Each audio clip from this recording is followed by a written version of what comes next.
గుండాయిజాలు రౌడీజాలు చేస్తారు తప్ప ఈడ మాకు ఒకటి మా బీఆర్ఎస్ కేసీఆర్ చేసిన అభివృద్ధి ఈడ గులాబీ జెండాని గెలిపిస్తుంది. ఆయన పూటకు పార్టీలో పనిచేసాడు, ఇంతకుముందు ఎంఐఎంలో పనిచేసాడు, అంతకుముందు తెలుగుదేశంలో పనిచేసాడు, అంతకుముందు కాంగ్రెస్లో పనిచేశాడు. అంటే ఎంఐఎం పార్టీ మద్దతు చెప్తే ముస్లిమ్స్ అందరు ఎంఐఎంకి మద్దతు ఉంటారని అన్ని లేదు కదా. ఇక్కడికి రమ్మనండి చెప్తాం, మేము చెప్తాం, అప్పుడు చివరి గంటలు పట్టుకొని చెప్తాం ఏ పార్టీ చీరలు ఇచ్చిండో. కాంగ్రెస్ ప్రభుత్వం వచ్చిన తర్వాత హైదరాబాద్లో చూస్తున్నారు, ఎక్కడెక్కడ గుండాగిరి పెరిగిపోయిన రకరకాలుగా ఇబ్బంది గురి చేస్తున్నారు. తర్వాత గల్లీలల్లో బస్తీకి హాస్పిటల్స్ లేవు, ఉన్న ఉద్యోగాలు ఊడిపోయినాయి. కార్మికులు, కర్షకులకు, అందరికీ, రైతులకు, విద్యార్థులకు భద్రత లేకుండా పోయిందండి. నవీన్ యాదవ్ అనే క్యాండిడేట్ రౌడీ షీటర్ ఉన్నాడు కాబట్టి మరి గతంలో కూడా ఆయన అన్ని పార్టీల నుంచి పోటీ చేసిండు. ఏ పార్టీ నుంచి కూడా ప్రజలు ఆదరించలేరు, తిరస్కరించరు. ఇప్పుడు కూడా ఆయనకు ఓటమి తథ్యము. రేవంత్ రెడ్డి వచ్చిన మొత్తం సత్యనాశం పట్టించింది, ఏం లేకుండా. కేంద్ర మంత్రి కిషన్ రెడ్డి ఉన్నాడు కదా, నియోజకవర్గం ఆయన ఓన్లీ ఎంపీ వరకే అంతే. ఇక్కడ వచ్చిన తెలియదు, ఆయన చూసేటప్పుడు కూడా ఎవరు గుర్తుపడరు కిషన్ రెడ్డి. కేసీఆర్ ప్రభుత్వంలో కేటీఆర్ పోయి పెద్ద పెద్ద ఊర్లలో పోయి అక్కడ పోయి ఇక్కడ పోయి పనులు పట్టుకుని వచ్చిండు. మొత్తం హైటెక్ సిటీ మొత్తం డెవలప్ చేసిండు. ఎన్ని పనులు ఉన్నాయి ఎక్కడైనా అంత జూట మాటలు తప్పరిచి 75 సంవత్సరాల కాంగ్రెస్ పాలన ఏం చేసిండు అన్న, ఏం చేసిండు? పోటీ కాంగ్రెస్ కు బీఆర్ఎస్ మాదిరికే ఉంటుంది కదా, బీజేపీ ఏం లేదు. ఆడే ఉన్నాడంటే మాధవం జై శ్రీరామ్ అంటే బుబ్బ పెడతా. మూడు సార్లు మాగంటి గోపీనాథ్ గారు గెలవడం జరిగింది. ఎందుకు 3 సార్లు ఎందుకు గెలిపించారంటే వారు చేసిన అభివృద్ధికే గెలిపించారు. కాంగ్రెస్ ఏ గ్యారంటీలు చెప్పిందో అది గ్యారంటీలు అమలు చేయలేదు. దానివలన పబ్లిక్లో టాక్ లేదు.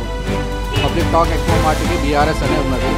బీఆర్ఎస్ ఖచ్చితంగా తెలుస్తుంది. ఫ్రీ బస్ ఇచ్చారు, లేడీస్కి ఫ్రీ బస్ ఇచ్చారు, జెంట్స్కి ఏమో టికెట్ డబల్ రేట్ అయిపోయింది. ఇంకా పిల్లలకు పాస్ల మీద రేట్లు పెంచారు. జూబ్లీహిల్స్ ఉప ఎన్నికల్లో గులాబీ దూసుకుపోతున్నటువంటి పరిస్థితులు మనం చూస్తూనే ఉన్నాం. ప్రస్తుతం మనతో పాటు ఎర్రగడ్డకు సంబంధించినటువంటి కొంతమంది బీఆర్ఎస్ నేతలను వారితో మాట్లాడించే ప్రయత్నం చేద్దాం. ప్రజల్లోకి వెళ్ళినప్పుడు ప్రజలు ఏం చెప్తా ఉన్నారు, ఎవరికి ఓటేస్తామని చెప్తా ఉన్నారు? అన్న బీఆర్ఎస్కు 101% బీఆర్ఎస్కే ఇస్తారు. కేసీఆర్ చేసిన అభివృద్ధుల వల్ల ఎవరు ఎన్ని ఖర్చు పెట్టినా ఎవరు ఎట్లా చేసినా కానీ బీఆర్ఎస్ వస్తుంది. కేసీఆర్ చేసిన అభివృద్ధి, ఆయన ఇచ్చిన పథకాలు ఇవాళ వాళ్ళకి ఆ పథకాలు చేయడానికి అమలవుతుంది ఒకటి గుండాయిజాలు రౌడీజాలు చేస్తారు తప్ప ఈడ మాకు ఒకటి మా బీఆర్ఎస్ కేసీఆర్ చేసిన అభివృద్ధి ఈడ గులాబీ జెండాని గెలిపిస్తుంది అంతే. గత 10 ఏళ్ల కాలం పాటు బీఆర్ఎస్ ఎలాంటి డెవలప్మెంట్ చేయలేదు. కాంగ్రెస్ అధికారంలోకి వచ్చినాక రీసెంట్గా 1,50,00,000 ఫండ్స్ ఇచ్చినామంటూ కూడా చెప్తా ఉన్నారు. అన్న బీఆర్ఎస్ డెవలప్మెంట్ అనేది మీ కళ్ళ ముంగట్నే కనిపిస్తుంది, అర్థమైందా? కాంగ్రెస్ డెవలప్మెంట్ అనేది పబ్లిక్లో కనిపిస్తుంది. 1,50,00,000 వాళ్ళు పంచుకొని వాళ్ళు తింటారు అంతేగాని 46 ఫ్లైఓవర్లు, కళ్యాణ్ లక్ష్మి, షాదీ ముబారక్, కేసీఆర్ కిట్టు ఎన్నో చేసిండన్న కేసీఆర్ సారు. ఆయన మాటనే అందరికీ దేవుళ్ళలాగా అనిపిస్తుంది. అంతేగాని రేవంత్ రెడ్డి వచ్చినాక ఒక రియల్ ఎస్టేట్ కాదు కదా, ఆటోలు కూడా రోడ్ల మీదకి ఎక్కిరు, అర్థమైంది అన్న? మా సోటోలు సామాన్యులకి జెండా వేసుకొని మేము అది చెప్తున్నాం. ఎందుకంటే పార్టీ అభ్యర్థి లోకల్ కాబట్టి ఆయన గెలిచే అవకాశాలు ఎక్కువ ఉంటాయంటూ కూడా కాంగ్రెస్ నేతలు చెప్తా ఉన్నారు. అన్న నేను ఇందాకనే చెప్పిన మీకు, ఎవరెంత డబ్బు ఖర్చు పెట్టుకున్నా ఎవరెన్ని వాళ్ళ ట్రిక్కులు ఉపయోగించుకున్నా గెలిచేది బీఆర్ఎస్ఏ. కేసీఆర్ చేసిన అభివృద్ధి పబ్లిక్లో అందరికీ తెలుసు కేసీఆర్ ఏందనేది. మాగంటి సునీతమ్మ నంబర్ 1 మెజార్టీతో బంపర్ మెజార్టీతో గెలుస్తుంది. అదే ఖర్చు పెట్టలేకుండా మేము గెలుస్తున్నామంటూ కాంగ్రెస్ పార్టీ చెందినటువంటి నేతలు చెప్తాం. డబ్బులు ఖర్చు పెట్టరు కాదు, డబ్బులు వాళ్ళు ఖర్చు పెడతలేరు, ఏం చేస్తలేరు. వాళ్ళు వచ్చి ఇప్పుడు మేము రోజు తిరుగుతున్నాం కాబట్టి మాకు ఈ ఇళ్ళల్లో మాకు స్పందన ఎట్లుందంటే మీరు ఏం చెప్పక అవసరం లేదు, మేము కేసీఆర్ సార్కు ఓటేస్తున్నాం, మాగంటి గోపీనాథ్కు సునీతమ్మని ఆమెకే ఓట్లు వేస్తామని చెప్తానే ఉన్నారు. బస్తీలు మొత్తం చెప్తున్నారు. మేము మాత్రం ఒక రౌడీకి అయితే ఓట్లు వేయము, రౌడీజం చేసుకోమని చెప్తా ఉన్నారు. ఆల్రెడీ చెప్తున్నారు, బస్తీలలో చెప్తా ఉన్నారు. కాంగ్రెస్ పార్టీ అభ్యర్థి రౌడీ కాదు, కావాలనే బీఆర్ఎస్ పార్టీ ఆయన చిత్రీకరిస్తుందంటూ కూడా పదే కాంగ్రెస్ పార్టీ నేతలు చెప్తా ఉన్నారు. మేమేం చెప్తలేము, అది ప్రజలే చెప్తున్నారు. అది మేమేం చెప్తలేము, అది మీకు టీఆర్ఎస్ పార్టీ చెప్తలేరు. అంటే ఏదైతే ప్రజల్లోకి వెళ్తూ ఉంటాడు, ప్రజలకు అందుబాటులో ఉంటాడు కాంగ్రెస్ పార్టీ అభ్యర్థి, కావాలనే బీఆర్ఎస్ పార్టీ ఆయనను పోర్ట్రైట్ చేస్తూ ఉంది, తప్పుడు ఆరోపణలు ఆయన మీద చేస్తూ ఉంది అంటూ కూడా చెప్తా ఉన్నారు. ఆయన పూటకోప పార్టీలో పనిచేసాడు, ఇంతకుముందు ఎంఐఎంలో పనిచేసాడు, అంతకుముందు తెలుగుదేశంలో పనిచేసాడు, అంతకుముందు కాంగ్రెస్లో పనిచేశాడు. నిన్ననే ఒక వీడియో ఏంటి వైరల్ అయ్యింది. రాజశేఖర రెడ్డి గారు చంద్రబాబు నాయుడు గారు ఉన్నప్పుడు ఈ మన శ్రీశైలం యాదవ్కి చేర్చుకుంటే ఆయన ఒక ఇంకా వీడియో అసెంబ్లీలో మాట్లాడింది, ఒక వీడియో లీక్ అయ్యింది నిన్ననే. కరులు గట్టి ఏంటి నా రౌడీ ఏంటిని కాంగ్రెస్ పార్టీలో ఎలా చేర్చుకుంటారన్నాడు. ఇప్పుడు వాళ్ళే చెప్పుకుంటే మేము చెప్తలేం కదా రౌడీ అని. అతను ఒక మనిషే, కాకపోతే అంటే మీరు చేసే ఎలిగేషన్ అది కరెక్ట్ కాదు. టీఆర్ఎస్ పార్టీ ఎవరికి రౌడీలు చేయలేదు, ఎవరు రౌడీలకి విమర్శించలేదు. ఎవరు ఏం పని చేస్తున్నారో వాళ్ళకి పబ్లికే విమర్శిస్తున్నారు.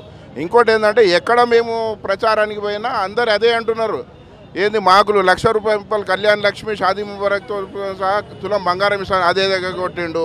మాకు మహిళలకు మహాలక్ష్మి పథకం అని 2,500 ఇస్తానని అదే దగ్గర కొట్టిండు. ఇప్పుడు సన్న బియ్యం ఇస్తున్నామని వాళ్ళు చెప్పుకుంటారు, ₹50 బియ్యం, ₹60 బియ్యం. అది తినలేక చేస్తున్నారు అన్నారు జనాలు. ఎందుకంటే ఇంతకుముందు అన్న దొడ్డు బియ్యం ఉంటే అవైనా తింటుండే, కానీ ఈ సన్న బియ్యం ఇచ్చినప్పటి నుంచి అది మొత్తం పురుగుల బియ్యం ఇస్తున్నారు. అంటే నవీన్ యాదవ్కి ఎంఐఎం పార్టీ మద్దతు తెలిపింది. ఒకవేళ ముస్లింలంతా కూడా ఆయనకు మద్దతు తెలిపే అవకాశాలు ఉంటాయా? అంటే ఎంఐఎం పార్టీ మద్దతు తెలిపితే ముస్లిమ్స్ అందరు ఎంఐఎంకి మద్దతు ఉంటారని అన్ని లేదు కదా. ఇన్ని సంవత్సరాల నుంచి 10 సంవత్సరాల నుంచి ముస్లిమ్స్ అంతా టీఆర్ఎస్ పార్టీకి మద్దతు ఇస్తున్నారు. ఎందుకంటే టీఆర్ఎస్ గవర్నమెంట్ వచ్చిన తర్వాత హైదరాబాద్లో కర్ఫ్యూలు అనేటివి బంద్ అయినాయి. మీరు గతంలో చూడొచ్చు, కాంగ్రెస్ పార్టీ రూలింగ్లో ఉన్నప్పుడు, తెలుగుదేశం పార్టీ రూలింగ్లో ఉన్నప్పుడు సంవత్సరంలో కనీసం ఒక నెల 2 నెలలు కర్ఫ్యూ ఉంటుండే. ఇదే మా కేసీఆర్ సార్ వచ్చిన తర్వాత అన్ని కులాలకు మతాలకు అతీతంగా పాలన చేస్తూ అందరికీ సంక్షేమ పథకాలు ఇస్తూ తను మంచిగా 10 సంవత్సరాలు సాఫీగా గవర్నమెంట్ నడిపించాడు. దాని గురించి ఒక మజ్లిస్ అతను చెప్తే అందరూ మజ్లిస్కి ఓటేస్తారు, అతను చెప్తేనే అందరూ ఓటేస్తారు. ఇప్పుడు అందరూ తెలివిగలవాళ్ళు అయ్యారు, అందరికీ తెలుసు ఎవరికి ఓటేస్తే డెవలప్మెంట్ అవుతుంది ఎవరికి. ఇంకొకటి ఏంటంటే ఇప్పుడు ఈయన 10 సంవత్సరాల నుంచి మాగడ్డి గోపీనాథ్ గారు ఇక్కడ చేసిన అభివృద్ధి అదే ఉన్నది. ఇప్పుడు మీరు చెప్పారు ఒక 1,50,00,000 మేము ఇచ్చినామని. 1,50,00,000 ఏంది? ఒక 2 కిలోమీటర్ రోడ్ వేయలేరు 1,50,00,000. 1,50,00,000 ఎక్కడ పోతాయి? ఇంత పెద్ద కాన్స్టిట్యున్సీకి 1,50,00,000 అంటే ఏం సరిపోతాయి? 100 కోట్లు 200 కోట్లు అయినా సరిపోవు. ఇప్పుడు మా గవర్నమెంట్ లేదు, టీఆర్ఎస్ గవర్నమెంట్ లేదు, గతంలో ఉండే అప్పుడే చేసిన శాంక్షన్స్ ఇప్పుడు వాళ్ళు వర్క్ చేస్తున్నారు అంతే. అంతకు మించి ఒక కొత్త శాంక్షన్ ఇచ్చిందేం లేదు, ఒక పని చేసిందేం లేదు. అంటే ఈ 2 ఏళ్ల కాలంలో ముస్లిం వ్యక్తిని మంత్రిని చేయలేదంటూ కూడా చాలా వరకు వాదన నడుస్తూ ఉంది. ఏదైనా మైనస్ ఉండే అవకాశాలు ఉన్నాయి నియోజకవర్గం? 100% మైనస్ అవుతుంది. ఎందుకంటే ముస్లిమ్స్లకు మొత్తానికి నెగ్లెక్ట్ చేసేసిండు. ఆర్ఎస్ఎస్ వాళ్ళ పనితీరు లెక్కల మన రేవంత్ రెడ్డి గారు అదే చేస్తున్నారు.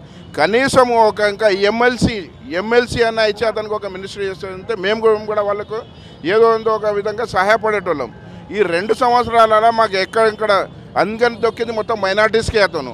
ఇప్పుడు మొత్తం గన్ కల్చర్ నడుస్తుంది. మొన్నటికి మొన్న ఒక డీసీపీ మీద అటాక్ చేయబోయిందని ఫైర్ చేశారు.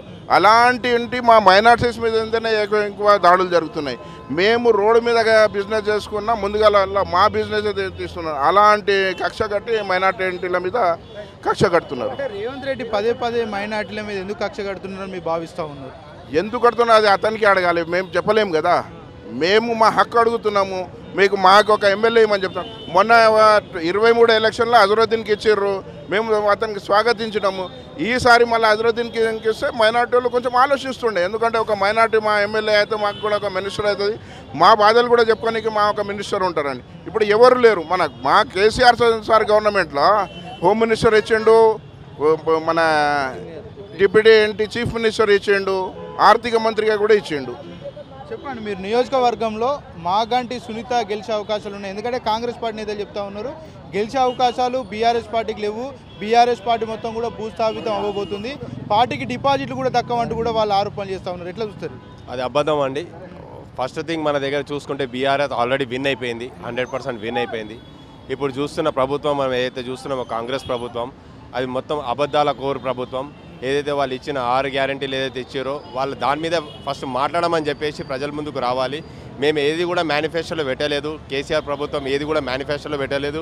నేను ఇది ఇస్తాను, డబుల్ బెడ్రూమ్ ఇస్తాను, నేను మీకు తులం ఇది ₹1,00,000 కళ్యాణ లక్ష్మి ఇస్తాను, మీకు కాన్పోయిన తర్వాత కిట్ ఇస్తానని చెప్పేసి మా దగ్గర మేనిఫెస్టోలో పెట్టలేదు. ఆయన స్వయంగా పేదలకు ఏది కావాలి, పేదలకు ఏం కావాలి, చదువు కావాలి, ఒక మంచి ఆరోగ్యానికి మంచి హాస్పిటల్స్ కావాలి, బస్సు దవాఖానాలు కావాలి అని చెప్పేసి ఆయన గ్రౌండ్ వర్క్ ఏదైతే ఆలోచించిండో రైతులకు కావచ్చు, ఇక్కడ బడుగు బలహీనత వర్గాలకు ఎస్టీ వర్గం కావచ్చు, మన బీసీ మైనార్టీ ఎస్టీ వర్గాలకు ఆయనకి ఏం కావాలో ఆయనే ఆలోచించి ఒక ప్రభుత్వానికి ఎలాంటి ఇంటిమేషన్స్ లేకుండా, ప్రభుత్వానికి ఎలాంటి నివేదికలు లేకుండా ఒక టీంని ఆయననే పిలిపించి మీ ఈ కులం వాళ్ళు ఇక్కడ రండి, మీకు ఏం కావాలి, ఏం సమస్యలు ఉన్నాయని చెప్పి పిలిచిన ముఖ్యమంత్రి, ఏకైక ముఖ్యమంత్రి మన కేసీఆర్ గారు.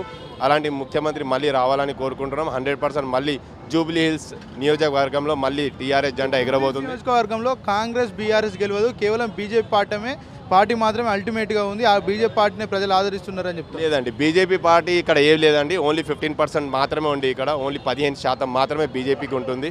మిగతా ఒక 25 to 28% మాత్రమే కాంగ్రెస్కి ఉంటుంది. అది కూడా లోకల్ మెంబర్కి టికెట్ ఇచ్చారు కాబట్టి జస్ట్ ఒక 28% మాత్రమే ఉంటుంది. భారీ మెజారిటీ మళ్ళీ సునీత మేడమే గెలవబోతున్నారు.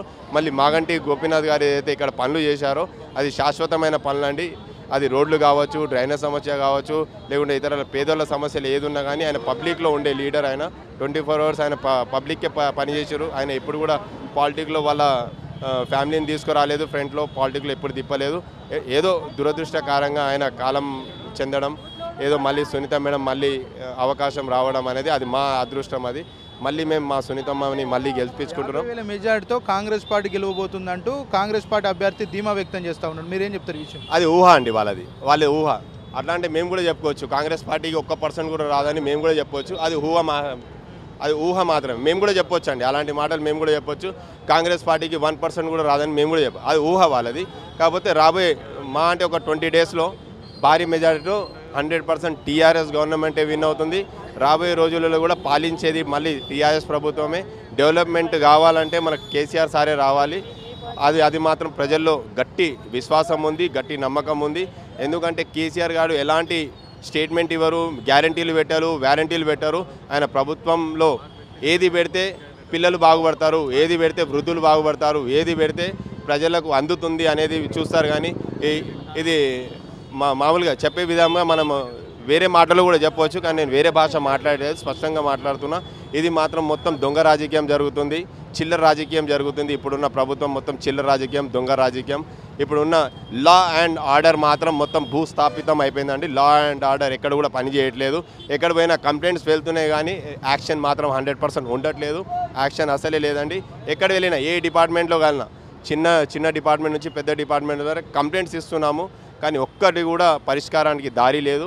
ఇది మళ్ళీ లా అండ్ ఆర్డర్ మరి కరెక్ట్గా రావాలంటే పబ్లిక్లో మళ్ళీ కేసీఆర్ రావాలి. ప్రతి గొంతులో కేసీఆర్ ఉంటారు, ప్రతి నియోజకవర్గంలో కేసీఆర్ ఉంటారు, ప్రతి ఒక్క గల్లీలో కేసీఆర్ ఉంటారండి. 1,000,000 మంది మహిళలను కోటీశ్వరాలను చేస్తామని కాంగ్రెస్ ప్రభుత్వం చెప్తా ఉంది. నిజంగానే మరి ఇక్కడ గెలిపిస్తే 1,000,000 మంది మహిళలను కోటీశ్వరాలను చేస్తారు, కానీ మహిళలంతా కలిసి ఓట్లేసే అవకాశాలు కూడా ఉంటాయి కదా? చెయ్యడండి, ఏం చెయ్యడు ఆయన. ఇంకా రౌడీ రాజ్యం చేస్తాడు కానీ ఏం ప్రభుత్వం అయితే ముందుకు తీసుకురాడు. ఏమి గ్యాస్ ఫ్రీ ఇస్తున్నాడు, ఏడ గ్యాస్ ఫ్రీ ఇచ్చిండు, కరెంట్ ఇస్తున్నాడు, కరెంట్ ఆడిచ్చిండు, అన్నీ కట్ చేస్తున్నాడు, ఏమి ఇవ్వలేడు. 2,500 ఇస్తున్నాడు, 2,500 ఇవ్వలేడు, ఏమీ లేదు. డ్యూటీలు ఇస్తున్నాడు, ఎవరికి ఇచ్చిన డ్యూటీలు? మొత్తం గుండరాజ్యం అయిపోయింది, ఏమి చేస్తాడు. కేసీఆర్ ఉన్నప్పుడు ఇంత న్యాయం ఉండదు తెలుసా, ఆడలకు మంచిగా భద్రత ఉండేది. ఇప్పుడు భద్రత లేదు, ఏది లేదు, మొత్తం వాళ్ళదే రాజ్యము. ఏమన్నంటే రౌడీలు ఏమన్నంటే ఏం చేస్తారో చేసుకోండి, పట్టుకోపోండి, ఆటోలు వేసుకోండి అంటారు.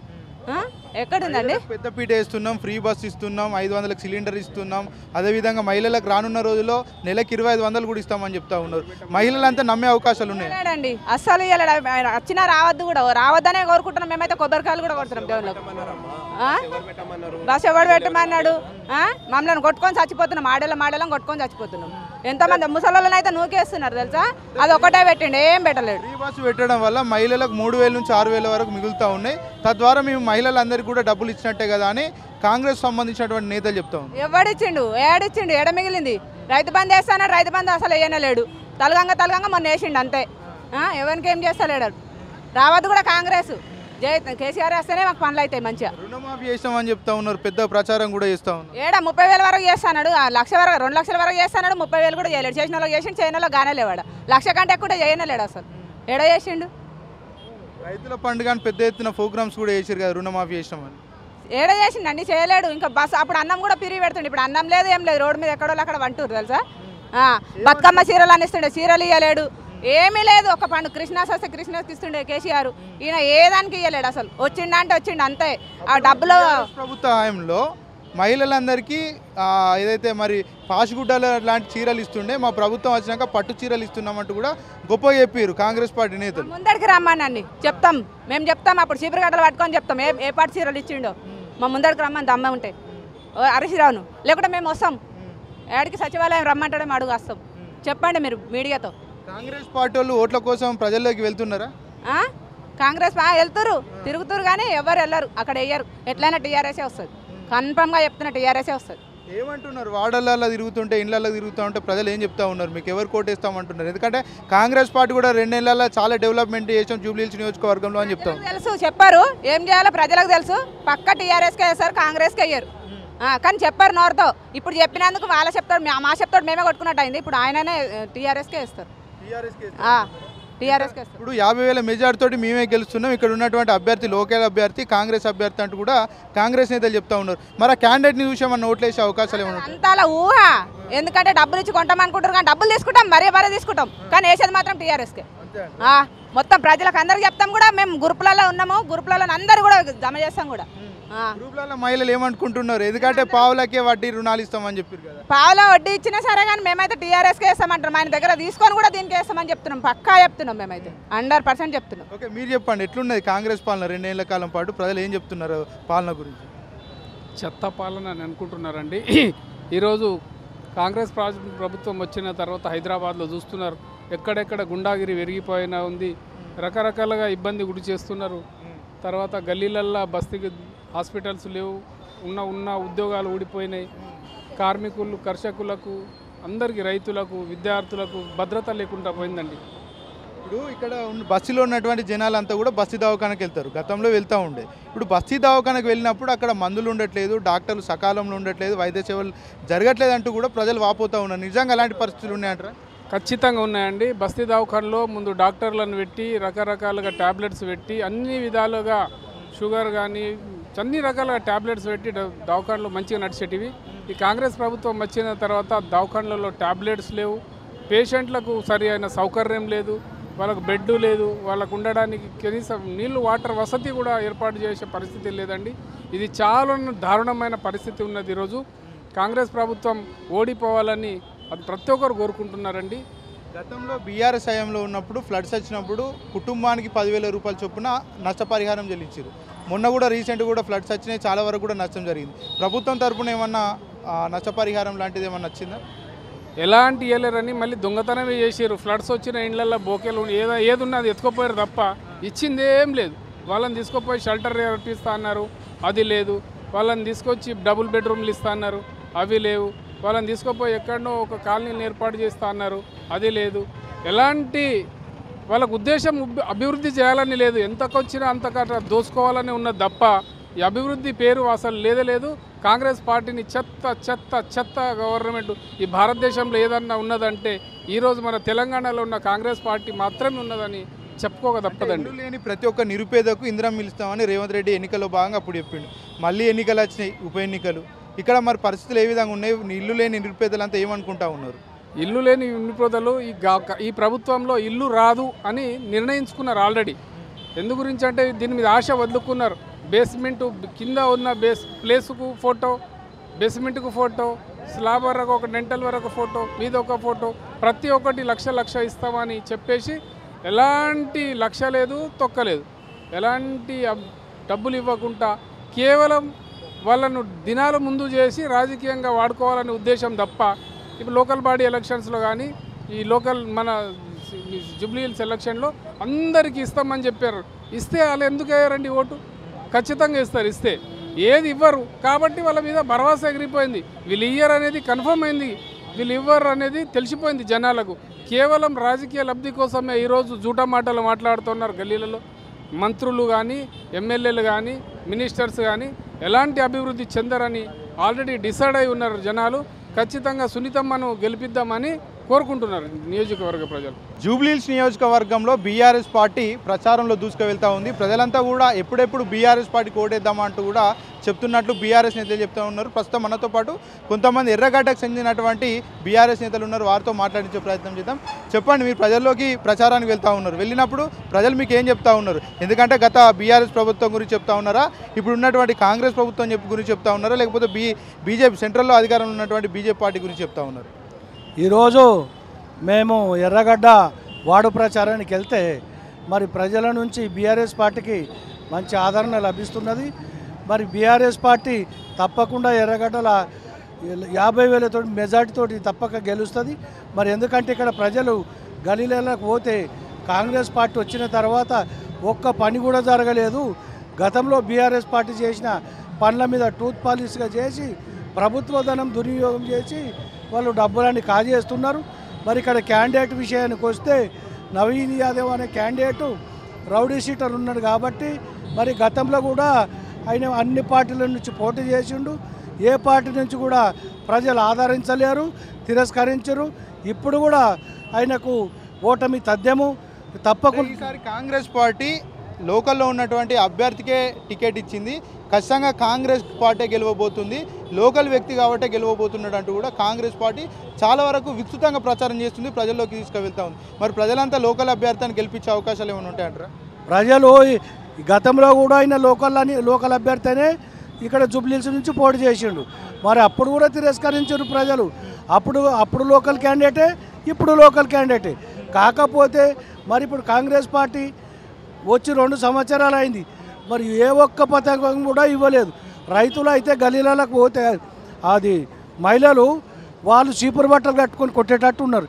ఎందుకంటే 2500 ఇచ్చి మరి వాళ్ళకు నెలకు 2500 అని చెప్పి అట్లా మోసం చేసిండు. ఆడబిడ్డలు మరి మామూలు ఆడబిడ్డలు పెళ్లి చేస్తే తులం బంగారం ఇస్తా అని చెప్పిండు. ఆ తులం బంగారం కాదు, బంగారు తుకుడ కాదు, ఎండి తుకుడ కూడా ఇవ్వకపోయే. జూబ్లీహిల్స్ నియోజకవర్గంలో మాగంటి గోపీనాథ్ చేసింది ఏం లేదు. గతంలో కాంగ్రెస్ పార్టీ అధికారంలో ఉన్నప్పుడే ఇక్కడ పూర్తి మొత్తంలో డెవలప్మెంట్ అయిపోయింది. కొత్తగా మాగంటి గోపీనాథ్ చేసింది ఏం లేదంటూ కూడా చెప్తా ఉన్నారు. ఈ మధ్య కాలంలో కాంగ్రెస్ పార్టీ అధికారంలోకి వచ్చినాక ఏదైతే జూబ్లీహిల్స్ నియోజకవర్గంలో 1,50,00,000 నిధులు వెచ్చించామని కూడా చెప్తా ఉన్నారు. నిజంగానే ప్రజలంతా దాన్ని సమర్థించే అవకాశాలు ఉంటాయా?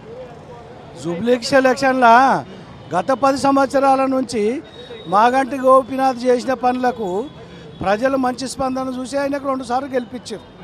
మరి ఇప్పుడు కూడా ఈయన కాంగ్రెస్ ఇంత పెద్ద 4 లక్షల జనాభా ఉన్న జూబ్లీహిల్స్ ప్రాంతానికి, ఎర్రగడ్డ ప్రాంతానికి 1,50,00,000 రూపాయలు ఏమవుతాయి? గ్రామాలలో ఉండే మామూలు వార్డు మెంబర్లు, సర్పంచులు కూడా 1,50,00,000 రూపాయలు పెట్టి మండలి డెవలప్ చేస్తున్నారు. మరి ఇంత పెద్ద కాంగ్రెస్ పార్టీ 1,50,00,000 ఇస్తే ఎమ్మెల్యేకు ఏ మూలానికి సరిపోతాయి? ఆ బడ్జెట్ లేకనే రేవంత్ రెడ్డి అన్ని డొంకదిరుగుడు మాటలు చెప్పి అధికారంలోకి వచ్చిండు, ప్రజలను నిండా ముంచిండు. ఇప్పుడు ఈడ కూడా రేవంత్ రెడ్డి ప్రజలకు అర్థమైంది ఆయన చేసే మోసాలు. రేవంత్ రెడ్డిని, కాంగ్రెస్ పార్టీని నిండా ముంచి తెలంగాణకి వెళ్ళి తరిమి కొట్టే రోజులు దగ్గరనే పడ్డాయి. మరి 2 సంవత్సరాలే ఉన్నాయి జనరల్ ఎలక్షన్స్. ఆ 2 సంవత్సరాలలో నేను చేసే పదవి ఏం లేదనుకుంటున్నాడు రేవంత్ రెడ్డి. ఇక ఉన్న కాడికి మూటముల్లో చదువుకోవాలి, మంచిగా ఎక్కడైనా మనం బందోబస్తులు ఉండాలి. కాంగ్రెస్ పార్టీని ముంచేస్తాడు రేవంత్ రెడ్డి హాయిగా. నేను చేసే పోస్టు లేదు, నా తర్వాత కాంగ్రెస్ పార్టీకి ఎవరు సీఎం కావద్దని ఆయన ఎవరిని కూడా కానియ్యాడు. కాంగ్రెస్ పార్టీని ఈ అభ్యర్థిని రేవంత్ రెడ్డిని పక్క ముంచేస్తాడు. తప్పకుండా ఇక్కడ మన బీఆర్ఎస్ పార్టీ అత్యధిక మెజార్టీతోటి గెలవబోతుంది. ఈ ఎర్రగడ్డ ప్రాంతంలో అయితే భారీ మెజార్టీ క్యాండిడేట్కు రాబోతుంది. మాగంటి సునీతకు డిపాజిట్లు కూడా రావంటూ కూడా కాంగ్రెస్ నేతలు పదే చెప్తా ఉన్నారు. నిజంగానే ప్రజలు ఓట్లు వేయడానికి సిద్ధంగా లేరంటారు బీఆర్ఎస్ పార్టీకి? కాంగ్రెస్ పార్టీకి ఓటు వేయడానికి సిద్ధంగా లేరని వాళ్ళకి చెప్తే సిగ్గుపోతుందని వాళ్ళు బీఆర్ఎస్ పార్టీకి వేయడానికి లేరని చెప్తున్నారు. వాళ్ళు బీఆర్ఎస్ పార్టీకి లేనిది ఇప్పుడు మరి బీఆర్ఎస్ పార్టీ ఉన్నప్పుడు ప్రజలు ఎట్లున్నారు, ఇప్పుడు కాంగ్రెస్ పార్టీ వచ్చినప్పుడు ప్రజలు ఎట్లున్నారు? మరి అది ప్రజలలో చర్చకు పెట్టమను రేవంత్ రెడ్డికి ఆయన మాట్లాడతాడు. ఈ ప్రజలు కాంగ్రెస్కు ఎప్పుడైతే తరిమి కొడదామని చూస్తున్నారు రాష్ట్రంలో, మరి ఆయన వాళ్ళు అది చెప్పుకోలేక సిగ్గులకు అవతల మీద బొంకుతారు. వాళ్ళకి చేత కాదు ఇప్పుడు చేయనికి, వాళ్ళు ఏం చేసేటోళ్ళు కాదు, చేయనోడే ఎక్కువ బొంకుతాడు. ఇప్పుడు ఈ క్యాండిడేట్ ఖచ్చితంగా ఓడిపోతుండు. రేవంత్ రెడ్డికి కూడా గట్టెక్కదు. ఓకే, గతంలో హైదరాబాద్ సిటీకి వివిధ రాష్ట్రాల నుంచి వచ్చి ఇక్కడ వ్యాపారాలు చేస్తుండే. ఇప్పుడు హైదరాబాద్ పట్టణంలో ఉన్నటువంటి నివాసితులు కూడా ఇక్కడ వ్యాపారం చేసుకోవాలంటే కష్టమవుతుంది, బతకాలంటే కూడా ఇబ్బంది అవుతుంది, వ్యాపారాలు నడుస్తలేవంటూ కూడా చెప్తా ఉన్నారు. నిజమేనా? 100% అది విషయం. ఈ రేవంత్ రెడ్డి వచ్చినాక మొత్తం సత్యనాశం పట్టించింది, ఏం లేకుండా. ఓల్డ్ సిటీ, న్యూ సిటీ, ఏ సిటీ కూడా ఎవరు బతకడానికి అవకాశాలు లేవు, రోడ్ల మీద బతకడానికి అవకాశాలు లేకుండా చేసి ఆయన ఒక ఇటుక బిడ్డ పెట్టింది తెలియదు. ఆయన చేసిన దాంట్లో ఒక పైసా కూడా చేయలేదు. ఆయన మళ్ళీ మొన్ననే 1,50,00,000 నిధులు ఇచ్చారంట జూబ్లీ. 1,50,00,000 ఒక మోరుగుడు పని కాదు, ఒక మోరుగడ్డని కాదు. అది ఏం చేసుకుంటాడు? ఏది కొన్ని కోట్ల ప్రాజెక్టులు ఇవి. 365 బ్రిడ్జిలు కట్టిండు ఆయన. జిల్లాకు మెడికల్ కాలేజ్ పెట్టిండు కేసీఆర్. మల్లన్న సాగర్ కట్టిండు, కొండపోశమ్మ సాగర్ కట్టిండు. ధాన్యం తిననికి జనానికి ప్రజలకు సేవలు దునియా సేవలు చేసిండు ఆయన. జిల్లా కలెక్టర్ ఆఫీసు పెట్టిండు, మెడికల్ కాలేజీలు కట్టిండు, గురుకుల పాఠశాలలు కట్టిండు 350-400 దాకా. ఎక్కడ పోయినా ప్రజలు ఆహారం చూస్తున్నారు ఆయన గురించి. ఈయన ఇక్కడ 3 రోజులు వచ్చి 4 రోజులుగా వెళ్ళిపోతాడు. ఇక ఇంకా 3-4 సంవత్సరాలు అయితే వెళ్ళిపోతాడు. కాలం పాటు కేసీఆర్ చేసింది ఏం లేదు, మేము 2 ఏళ్ల కాలంలోనే చాలా అభివృద్ధి దిశగా దూసుకుపోతున్నాం అని చెప్తాం. ఆయన చేసిందే ఉన్నది. ఈయన వచ్చి ఇటుక పెట్ట పెట్టలే ఇప్పటి వరకు. ఓ ఇటుక పెట్ట పెట్టలే, ఓ మోరు చేయలేదు, ఈ రోడ్డు కూడా బాగా చేయలే. చిన్న గుంతలు కూడా చేస్తాడు ఆయన. ఆయనతో ఏం కాదు. అలా సంపాదన మాత్రం చేసుకుంటారు, భూమి కబ్జాలు చేసుకుంటారు, సెటిల్మెంట్ చేసుకుంటూ పోతారు అన్నదమ్ములంతా. ఆయన ఏం లేదు. బీఆర్ఎస్ పని అయిపోయింది, బీఆర్ఎస్ ఖతం అయిపోయింది. రాబోయే 10 ఏళ్ల కాలం పాటు కూడా నేనే ముఖ్యమంత్రిగా ఉంటా అంటూ రేవంత్ రెడ్డి. ఆయనతో ఏం కాదు. ఈయన లాస్ట్ మూమెంట్ వేరేళ్ళకి అవకాశం ఇయ్యడు, ఆయననే ఉంటాడు 3 సంవత్సరాలు. దాని తర్వాత మళ్ళీ కాంగ్రెస్ మొత్తం కంప్లీట్ ఏం లేకుండా అయిపోతుంది, ఏముండదు కూడా. బీజేపీ పార్టీ ఎట్లుంటుంది? ఎందుకంటే ఇక్కడ ఎంపీ కూడా బీజేపీ కేంద్ర మంత్రి ఉంది. బీజేపీతో ఏం కాదు, అది చిన్నది. అది అక్కడ సెంటరే కానీ ఇక్కడ మన తెలంగాణ అది ఏం రాదు, అది దాంతో ఏం కాదు. అంటే ఇక్కడ కేంద్ర మంత్రి కిషన్ రెడ్డి ఉన్నాడు కదా, ఈ నియోజకవర్గం. ఆయన ఓన్లీ ఎంపీ వరకే అంతే. ఇక్కడ వచ్చిన తెలియదు. ఆయన చూసేటోళ్ళు కూడా ఎవరు గుర్తుపడరు కూడా. కిషన్ రెడ్డి గుర్తుపడరు కూడా. ఓన్లీ ప్రచారంలో గెలుతాడు, అంతే పోతాడు. ఎంపీ కాబట్టి ఎమ్మెల్యేకు విధంగా ఆయన ఏం కాదు ఆయనతోటి. కానీ టీఆర్ఎస్ఏ మెయిన్. ప్రజలు చేసిందంతా టీఆర్ఎస్ఏ, ప్రజలు చేసేది కూడా టీఆర్ఎస్ఏ. మళ్ళీ వస్తే కూడా ఇప్పుడు కాంగ్రెస్ పార్టీ అభ్యర్థి నవీన్ యాదవ్ ప్రజల్లో ఉంటాడు, ప్రజలకు సేవలు చేస్తాడు, ఖచ్చితంగా ఆయనే గెలుస్తాడంటూ కూడా కాంగ్రెస్ పార్టీ నేతలు చెప్తాడు. చిన్న పిల్లగాడు మొన్న వచ్చిండు, వాళ్ళ నాయన 6 మర్డర్ చేసిండు అక్కడ ఈయన మన మెంటల్ హాస్పిటల్లో. ఆయన దాంతో ఫిబ్రవరి ఆయన సంపాదించుకుని పెట్టుకున్నాడు. ఆ సంపాదనతో ఈ పిల్లగాడు వచ్చిండు, మొన్న పిల్లగాడు. ఆయన చిన్న పిల్లగాడు, కాకపోతే రేపు పౌరుడు కావచ్చు, కానీ చిన్న పిల్లగాడు. ఆయన గెలిచే అవకాశాలు లేవు.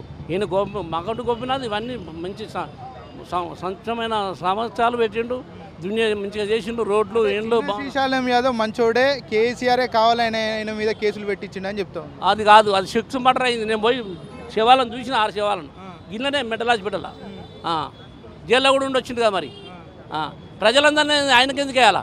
ఓ 5-6 నేసిన అలా పీజీఆర్ జమానంలో చంపేసిండు ఆయన జనాన్ని. అది మేము చూసిన కళ్ళతో. నా ఇల్లు ఇన్నే గోగులేటర్ వెనక బ్యాక్ సైడే.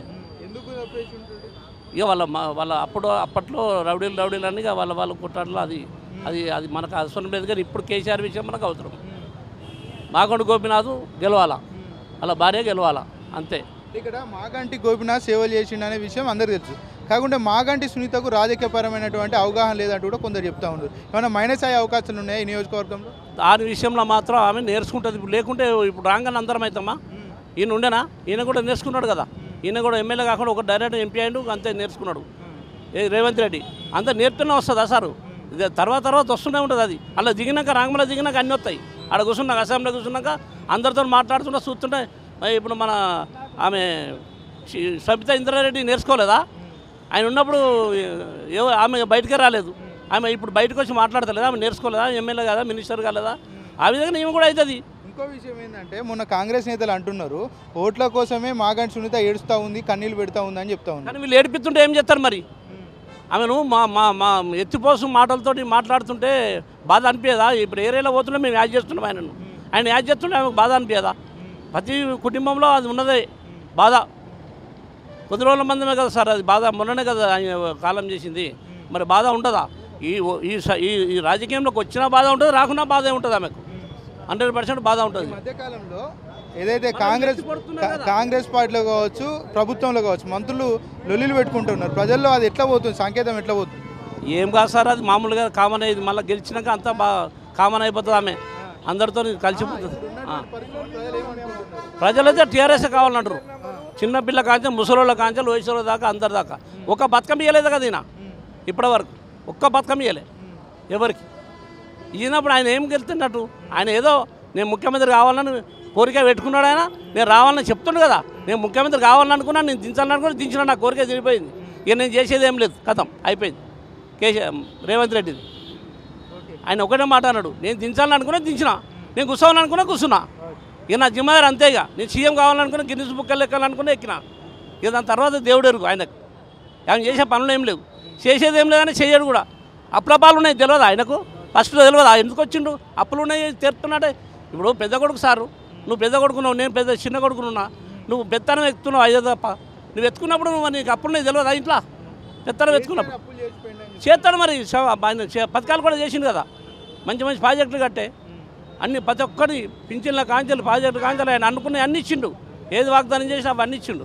కంప్లీట్గా ఏది వాగ్దానం చేస్తే అది ఇచ్చిండు ఆయన అందరు నెరవేర్చిండు సమస్య లేదు ఏం చేయరు అయిపోయింది ఇప్పటివరకు ఇటుక పెట్టలేదు ఇక్కడ చిన్న ఈ గుంతలు కుడతలేరు రోళ్ళ గుంతలు కుడతలేరు ఆయన ఏం చేస్తారు ఇంకా ఆయనతోనే ఏమవుతుంది వాళ్ళ అన్నదమ్ములు పంచుకుంటే సరిపోయింది ఈ ఇండ్లన్నీ గొలగొట్టుకుంటే సరిపోయింది పాత మా 70-80 ఏళ్ళ 100 ఏళ్ళ నుంచి లేని మూసినదిని పట్టుకున్నాడు ఆయన అదే కోట్ల రూపాయలు వస్తాయి కదా దెంగిపోదామా చూస్తుండే ఆయన ఇంకేం చేస్తాడు ఆయన ఈ మూసినదులని చీరలని కేసీఆర్ చేసిన చెల్లు పుట్టుకాలు తీసిండు మామూలు కాదు మాది వరంగల్ జిల్లా మాది చర్యాల జనగాం ఇప్పుడు ఒకప్పుడు నీళ్ళు తాగుదాం సీమలు నీళ్ళు తాగుదాం లేదు మేము ఊరికి పోలే ఇదే గోకుల్ రెడ్డి వెనక 80 ఏళ్ళు వచ్చినా నేను వీడికి కానీ మా భూములు ఉన్నాయి అక్కడ చర్యాల్లో ఇక్కడ 80 ఏళ్ళు వచ్చాను నేను ఇక్కడికి 80 నుంచి నా ఇల్లు ఓన్ ఇల్లు ఇది 2-3 ఇళ్ళు ఉన్నాయి నాకు ఇక్కడ ఆయన చేసింది ఏం లేదు ఇక్కడ నీళ్లు లేకుండా మాకు ఇంత ఒక సుక్క నీళ్ళు తాగుదాం సీమలు తాగుదాం నీళ్ళు లేకుండే అసోడిది అలా సముద్రంలో ఇంత చేపలు అయినాయి చెల్లల్లో చేపలు సముద్రమైంది సత్యశ్యామలమైంది భూములు విజయవాడ ఎట్లయిందో అట్లయింది మన హైదరాబాద్ మన ఊర్లల్లో ఆయన కొంక పెట్టదేం సార్ దేవుడు ఆయన కేసీఆర్ ఆయన మించిన మునగాలు లేడుగా రాజకీయంలో జూబ్లీహిల్స్ ఎన్నికల్లో భాగంగా చాలామంది ఎప్పుడెప్పుడు ఏ పార్టీ గెలుస్తా అని ఆసక్తి కనబరుస్తూ ఉన్నారు. ప్రస్తుతం మనం ఎర్రగడ్డ డివిజన్లో ఉన్నాం. మనతో పాటు ఏదైతే ఓటర్లు స్థానిక ఓటర్లు ఉన్నారో మాట్లాడించే ప్రయత్నం చేద్దాం. చెప్పండి సార్, ఇప్పుడు జూబ్లీహిల్స్లో ఎన్నికలు రాబోతున్నాయి. 3 ప్రధాన పార్టీలు కూడా పోటీలో ఉన్నట్టు మనం చూస్తూనే ఉన్నాం. అందరూ కూడా ఎలక్షన్లో భాగంగా అందరూ కూడా ప్రచారం చేస్తూ ఉన్నారు. ఇక్కడ ఉన్నటువంటి ప్రజలు ఎవరికి పట్టం కట్టే అవకాశాలు కనబడతా ఉన్నాయంటారు? ఇక్కడ పట్టం మంచిది అంటే బీఆర్ఎస్ కండి. ఎందుకంటే మన మాగడి గోపీనాథ్ గారు కదా అందుబాటులో మనిషి, ప్రజలకు అందుబాటులో మనిషి. ప్రతి ఏ వచ్చిన కార్యక్రమం వచ్చినా సరే, ఏ మన డబుల్ బెడ్రూమ్ అయినా సరే, మొన్న డబుల్ బెడ్రూమ్ బాగా ఇచ్చాడండి. మన ప్లస్ అది కాకుండా మన పింఛన్లు అయినా సరే, మన షాదీ ఉమరకి అయినా సరే, ఎవరు రాలంటే దగ్గర ఉండి ఇప్పించే అన్న వ్యక్తి మనిషి ఆయన. ఏమైనా చిన్న ఏదైనా సీసీ రోడ్లు ఇక్కడ ఏమి ఇబ్బంది ఉన్నా, ఈ కాలనీలో అయినా ఎక్కడైనా సరే అందుబాటులో మనిషి. వాళ్ళ డివిజన్లో ఉన్న ప్రతి మనిషికి పోయి ఏం ప్రాబ్లం ఉన్నాయని ప్రతి ఒక్కరు పిలిచి ఇట్లా కాదు చేసే మనిషి ఆయన వ్యక్తి. అంటే ఇప్పుడు కాంగ్రెస్ పార్టీని ఇక్కడ గెలిపిస్తే ఇంకా 3 ఏళ్ల కాలం సమయం ఉంది, ఖచ్చితంగా మేము అభివృద్ధి చేస్తాం ఖచ్చితంగా అని చెప్తా ఉన్నారు. నమ్మే అవకాశం ఉంటాయి ప్రజలు? ఖచ్చితంగా ఉందంటే ఇప్పుడు ఇలా గెలిచినా ఖచ్చితంగా ఎన్నో చేయగలుగుతారు కదా. మన రూలింగ్ పార్టీతో కొట్లాడి చేయగలుగుతాడు అని సత్తాలకు ఉన్నది. ఇప్పుడు మాత్రం లేని విషయం లేని విషయం కాదు కదా, చేయగలదు. వీళ్ళకి వినోదు ఎమ్మెల్యే అయిన తర్వాత కంపల్సరీ అదే ఉంటుంది, తెచ్చుకుంటాడు, పని తెచ్చుకొని చేయగలుగుతాడు. ఎందుకంటే కనసమానం ఏంటంటే ఆయన ఒక గోపీనాథ్ అది చనిపోయిన ఆయన, అదే కొంత బాధాకరం కదా విషయం కదా. ఉంటాయా ఇప్పుడు ఉంటుండే 3 years ఉంటాడు ఇంకా కొంత మనమే ఒక అవకాశం ఇస్తే బాగుంటుంది ఏదో విషయం ఆలోచన. అలాంటి సునీతకు రాజకీయపరమైనటువంటి అనుభవం లేదు, గెలిచే అవకాశం తక్కువ, డిపాజిట్లు కూడా రావండి కొంతమంది కాంగ్రెస్ నేతలు చెప్తాం. అంటే సార్ ఇప్పుడు ప్రతి రాజకీయ నాయకుడు ఎక్స్పీరియన్స్ లేకున్నా ఎక్స్పీరియన్స్ చేసుకుని పోతున్నాడు. అది ఎంతమంది రాజకీయ నాయకులు ఉన్నారు, అందరూ ఎక్స్పీరియన్స్ ఉన్నారండి. అందరూ పుట్టి నుంచే రాజకీయం వచ్చిన ఉన్నారా? ఏదో పోతుంటే వస్తుంటుంది రాజకీయం అది. కానీ అట్లా అనుకోవద్దు ఎప్పుడు విషయం. కానీ ప్రతి ఒక్కరు రాజకీయం అంత తెలియని విషయం కాదు. భర్తతోనే ఆమె ఇప్పుడు కార్యకర్త వచ్చినా అందరినీ చూసుకొని ఎట్లా చేస్తున్నారని ఆ మాత్రం జ్ఞానం లేకపోయి ఉంటారు ఎవరన్నా. భర్తతో ఉంటుంది ఆమె, జ్ఞానం లేకుండా ప్రతి క్యాడగా వచ్చి ప్రతి డివిజన్లో వచ్చిన వాళ్ళు అమ్మ ఇక్కడ ఉన్న విషయాన్ని ప్రతి ఇంటికి వచ్చి ఆమె చాయ్ పెట్టించి అన్ని పెట్టించి టిఫిన్లు తినిపించి అన్ని చేసి అన్నీ చేసి ఆమె ఆ మాత్రం తెలియకుండా ఉంటారా? ఏ డివిజన్ ఎట్లా పరిస్థితి తెలియకుండా ఉంటారా? అనిపిస్తుంది. అంటే ప్రజలతోటి మమేకం అయితే మాగంటి సునీత అని మీరు చెప్తున్నారు? డెఫినెట్లీ అండి, ఎందుకంటే నా భర్త కోల్పోయినందుకు ఆమె చాలా బాధాకరం ఉంటుంది. ఆమె ఇంకోటి అంటారు, నా భర్తను ఇంత ఆదరిస్తున్నారు, ఇంత ప్రేమ ఇస్తున్నారు, ఎందుకు నేను ఆదరించొద్దని చెప్పి నా ముందుకు వస్తుంది. ఆమె చేయాలని ఆమె తప్పన ఉంటుంది కదా, తప్పని చేయమంటుంది విషయం ఉన్నది. అదే కాంగ్రెస్ పార్టీ అభ్యర్థి నవీన్ యాదవ్ స్థానికుడు, లోకల్లో ఉంటాడు, అందరికి అందుబాటులో ఉంటాడు అని కూడా చెప్తా ఉన్నారు. నిజంగానే మరి ప్రజలంతా కాంగ్రెస్ పార్టీని చూసి కాకపోయినా నవీన్ యాదవ్ని చూసి ఓట్లేసే అవకాశాలు ఏమైనా ఉంటాయి? నా నవీన్ యాదవ్ బీసీ నాయకుడు, అతను కష్టపడే మనిషి, ఆయన కావ్యం అనుకుంటాను. ఆయన ఒక మనిషి. ఎందుకంటే ఇక్కడ విషయం వచ్చేవరకు ఏంటంటే ఇప్పుడు మాగంటి గోపీనాథ్ చనిపోయినందుకే ఈ బైపోలు పడ్డారు. బైపోలు ఇదివరకు ఆయన చేసిన మనిషే కదా, ఇప్పుడు ఆయన చేయడం కాదు. పదకొండు దేవుడు ఆదేశిస్తారు, పదకొండుకి అవకాశం ఇస్తుంటారు. కానీ ఈమె అవకాశం ఇస్తే బాగుంటుంది కదా. తర్వాత ఎందుకంటే ఈమె చనిపోయింది కదా, బాధాకరం ఉన్నది, వాళ్ళ భర్త కోల్పోయాం కదా, మనం చేయాలని మనం ఆమెకు తప్పన వచ్చినప్పుడు పోటీ ఉంటుంది కదా విషయం. అది అట్లా విషయం. అంటే నవీన్ యాదవ్ మొన్న ర్యాలీ చేసినప్పుడు, నామినేషన్ ర్యాలీ చేసినప్పుడు కూడా చాలా పెద్ద ఎత్తున జనం సమూహం వచ్చిందంటూ కూడా చెప్తా ఉన్నారు. నిజంగానే మరి జనం సమూహం ఎక్కువ ఉంటే ఓట్లన్నీ కూడా ఆయనకే వాడే అవకాశాలు ఉంటాయి కదా? లేదండి, ప్రతి విషయం అండి, ఇప్పుడు రాజకీయం అన్నప్పుడు ప్రతి ఒక్కరు నామినేషన్ అప్పుడు ప్రతి ఒక్కరు వస్తుంటారండి. ఇప్పుడు ఇక్కడ వచ్చి వస్తారు, ఇప్పుడు రూలింగ్ వచ్చినప్పుడు అందరూ వస్తారండి. ఇప్పుడు మన రూల్ మేము బీఆర్ఎస్ రూలింగ్ మాకు వస్తారు, బీజేపీ రూలింగ్ ఉన్నప్పుడు ప్రజలు వస్తారు. ఎవరంతా కదా వచ్చినప్పుడు ప్రక్కన వస్తారు అతను, దాంట్లో మద్దతు ఇస్తారు విషయం. అది అంటే మాగంటి సునీతకి అసలు డిపాజిట్సే రావని చెప్తా ఉన్నారు. అట్లా ఉంటుందా పరిస్థితులు ఇక్కడ ఉంటాయా? లేదండి, అటు విషయం లేదండి. డిపార్ట్మెంట్ లేదంటే కంపల్సరీ మెజార్టీతో గెలుస్తానండి. ఎందుకంటే మీరే కొద్దిగా ఆలోచించండి. ఇప్పుడు 2 సార్లు 3 సార్లు హ్యాట్రిక్ కొట్టినామే, హ్యాట్రిక్ కొట్టడం మా గాంటి కొట్టినాం. ఎందుకు కొట్టిండు, ఎందుకు వేసిరు ఓట్లు, ఎందుకు ఘన విజయం ఎందుకు అయ్యిండి? ప్రజలు మంచిగా మే చేస్తూనే అయింది కదా, ఈమెకు అవకాశం ఇస్తున్నారు. ఈమె చేయ కదా, ఈమె చేస్తారని చెప్పి అందుబాటు ఉంటుందని చెప్పి ఆలోచన ఉన్నది.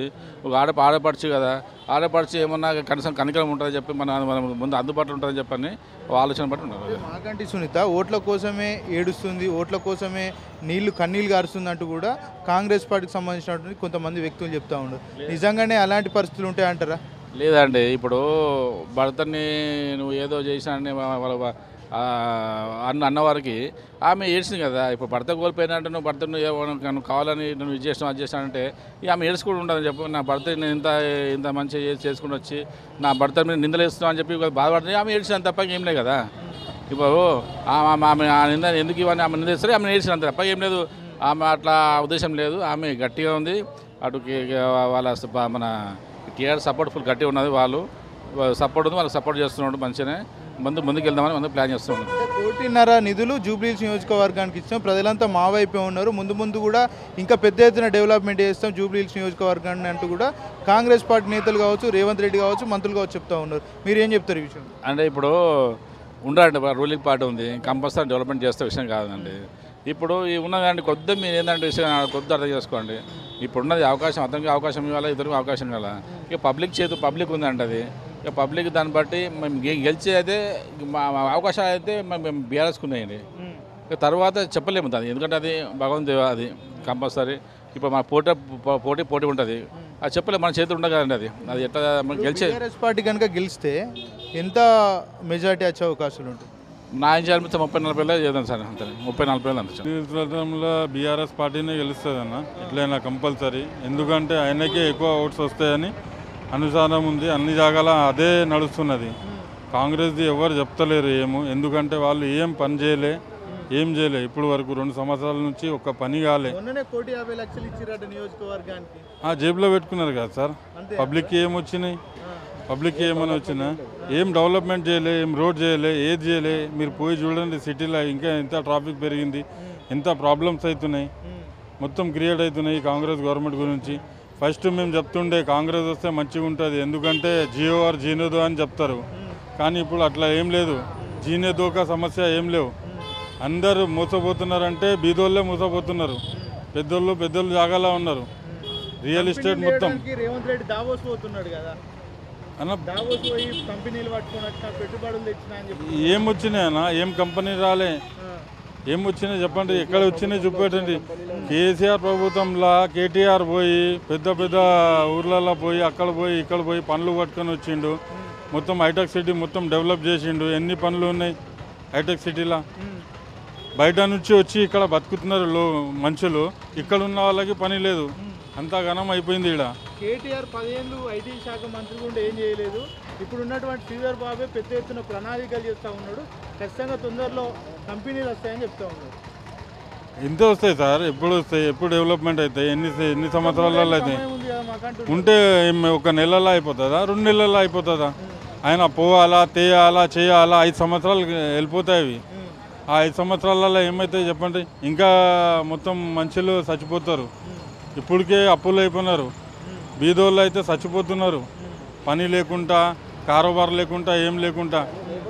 రేషన్ కార్డులు ఇస్తున్నాం, సన్న బియ్యం ఇస్తున్నాం అని చెప్తా ఉన్నారు అన్న. సన్న బియ్యం అవును కరెక్ట్ అన్న, ఇస్తురు, సన్న బియ్యం ఇస్తురు, అన్నీ చేస్తున్నారు. ఏం అవసరం? దొడ్డు బియ్యం కూడా తింటారు మనుషులు. సన్న బియ్యం తింటేనే బతుకుతారని ఏం లేదు కదా, సన్న బియ్యం కూడా తింటే బతుకుతారు. కానీ మనుషులకి ఏం కావాలా? పైసలు ముఖ్యం ఉన్నాయి. సంపాదిస్తే పిల్లలకి ఫీజులు కడతారు, ఇల్లు నడుస్తుంది, అన్నీ నడుస్తాయి కదా. అవి లేకుండా ఏం చేస్తారు చెప్పండి? గతంలో బస్సు దవాఖానాలను తీసుకొచ్చారు, బస్తీలో అవన్నీ ఇప్పుడు మంచిగా నడుస్తున్నాయా? వైద్య సేవలు అందుతున్నాయి పేదలకు? బస్తీ దవాఖానాలు ఉన్నాయి కానీ ఎంబీబీఎస్ డాక్టర్లు లేవు అందులో. ఎక్కడ పోయి చూపెట్టాలా? ఎప్పుడు పోయినా కానీ డాక్టర్లు లేవరు అంటారు, ఏదో ఒకటి లేదంటారు, ఇంజెక్షన్ లేవంటారు, టాబ్లెట్స్ లేవంటారు, బయటికి రాసి ఇస్తారు. ఏం లాభం బస్తీ దవాఖానా ఉండి కూడా? పేదలకు ఇబ్బంది కదా, చాలా ఇబ్బంది అవుతాయి కదా. ఇప్పుడు ఎమర్జెన్సీ ఉంటే బస్తీలో తీసుకొని వస్తాం, ఉన్నవాళ్ళు తీసుకోపోతారు, పెద్ద పెద్ద హాస్పిటళ్ళకి ఎక్కడైనా తీసుకోపోతారు. బీదోళ్ళు ఎక్కడ తీసుకోపోవాలా? వాళ్ళు ఒక్కసారి తింటే 2 సార్లు తిన్నారు, వాళ్ళు ఎక్కడి నుంచి తెచ్చి పెట్టుకోవాలా పైసలు? చాలా ఇబ్బంది అవుతాయి కదా. ప్రాబ్లమ్స్ చాలా ఉన్నాయి. ఈ కాంగ్రెస్ గవర్నమెంట్ అయితే చెప్తున్నా కదా, దండలు పెట్టి చెప్తున్నాం, ఈ కాంగ్రెస్ గవర్నమెంట్ మాకు వద్దు, మాకు బీఆర్ఎస్ పార్టీయే కావాలా. అదే మంచిగా ఉంది, అన్నీ నడుస్తున్నాయి, మంచిగా పనులు నడుస్తున్నాయి. చిన్న చిన్న మనుషులు కూడా ఎక్కడైనా పోయి పైసలు సంపాదించుకొని వచ్చి ఇల్లు నడిపించుకుంటున్నారు, అన్నీ చేపించుకుంటున్నారు. ప్రస్తుతం మనం జూబ్లీహిల్స్ నియోజకవర్గంలోని ఎర్రగడ్డలో ఉన్నాం. ఇక్కడ ఏదైతే ఓటర్లు ఉన్నారో ఓటర్లకు సంబంధించినటువంటి నాడి ఏ విధంగా ఉంది, వాళ్ళకి సంబంధించినటువంటి ఇష్యూస్ ఏంది, ఇక్కడ మరి కాంగ్రెస్ కావచ్చు, బీజేపీ కావచ్చు, బీఆర్ఎస్ కావచ్చు, 3 ప్రధాన పార్టీలు కూడా ఇక్కడ పోటీలో అభ్యర్థులను అయితే బరిలోకి దింపడం జరిగింది. మరి ఇక్కడ ఉన్నటువంటి ప్రజలు ఎవరిని కోరుకుంటా ఉన్నారు, ఎవరు వస్తే ప్రజలకు న్యాయం జరిగే అవకాశాలు ఉంటాయనే అంశాల గురించి మాట్లాడించే ప్రయత్నం చేద్దాం. ప్రస్తుతం మనతో పాటు ఏదైతే స్థానికులు ఉన్నారో మాట్లాడదాం. చెప్పండి, ఇక్కడ ఎలక్షన్స్ కూడా రాబోతున్నాయి 11వ తారీఖు, ఎవరు గెలిస్తే బాగుంటుంది అనుకుంటున్నారు? ఇక్కడ గోపీనాథ్ అన్న అన్ని మంచిగా చేసిండు అన్న. కేసీఆర్ ప్రభుత్వం 10 సంవత్సరాల లోపల స్వర్ణయుగంలో చేసిండు. నేను నా పేరు రాజుగౌడు, నేను నేతాజీ నగర్లో ఉంటా. ఇక్కడ మూసపేట కూరగాయలు తీసుకొచ్చుకొని అమ్ముకుంటా. అప్పుడు కేసీఆర్ అన్నప్పుడు మంచిగా కాళేశ్వరంతో 2 పంటలు పంటే కూరగాయలు అగ్వసాగు ఉండేది, అన్నీ మంచిగా. ఇప్పుడు అన్ని పిరమైతేనే రేవంత్ రెడ్డి ప్రభుత్వం వచ్చిన తర్వాత కాళేశ్వరం నీళ్ళు తీసుకురాలేదు, ఏం తీసుకురాలేదు, మొత్తం ఆగం చేస్తుండు.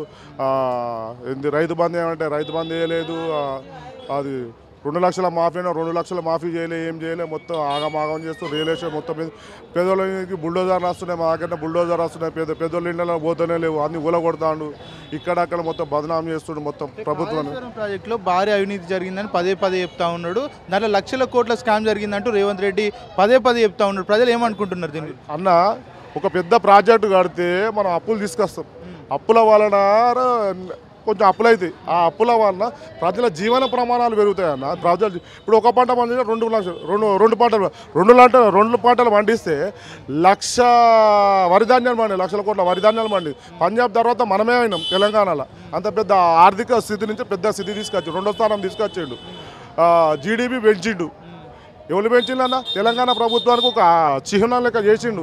69లో చెన్నారెడ్డి సార్ చేసిండు, మోసం చేస్తే 14 సంవత్సరాలు కొట్లాడిన తర్వాత ప్రభుత్వాన్ని తీసుకొచ్చిండు.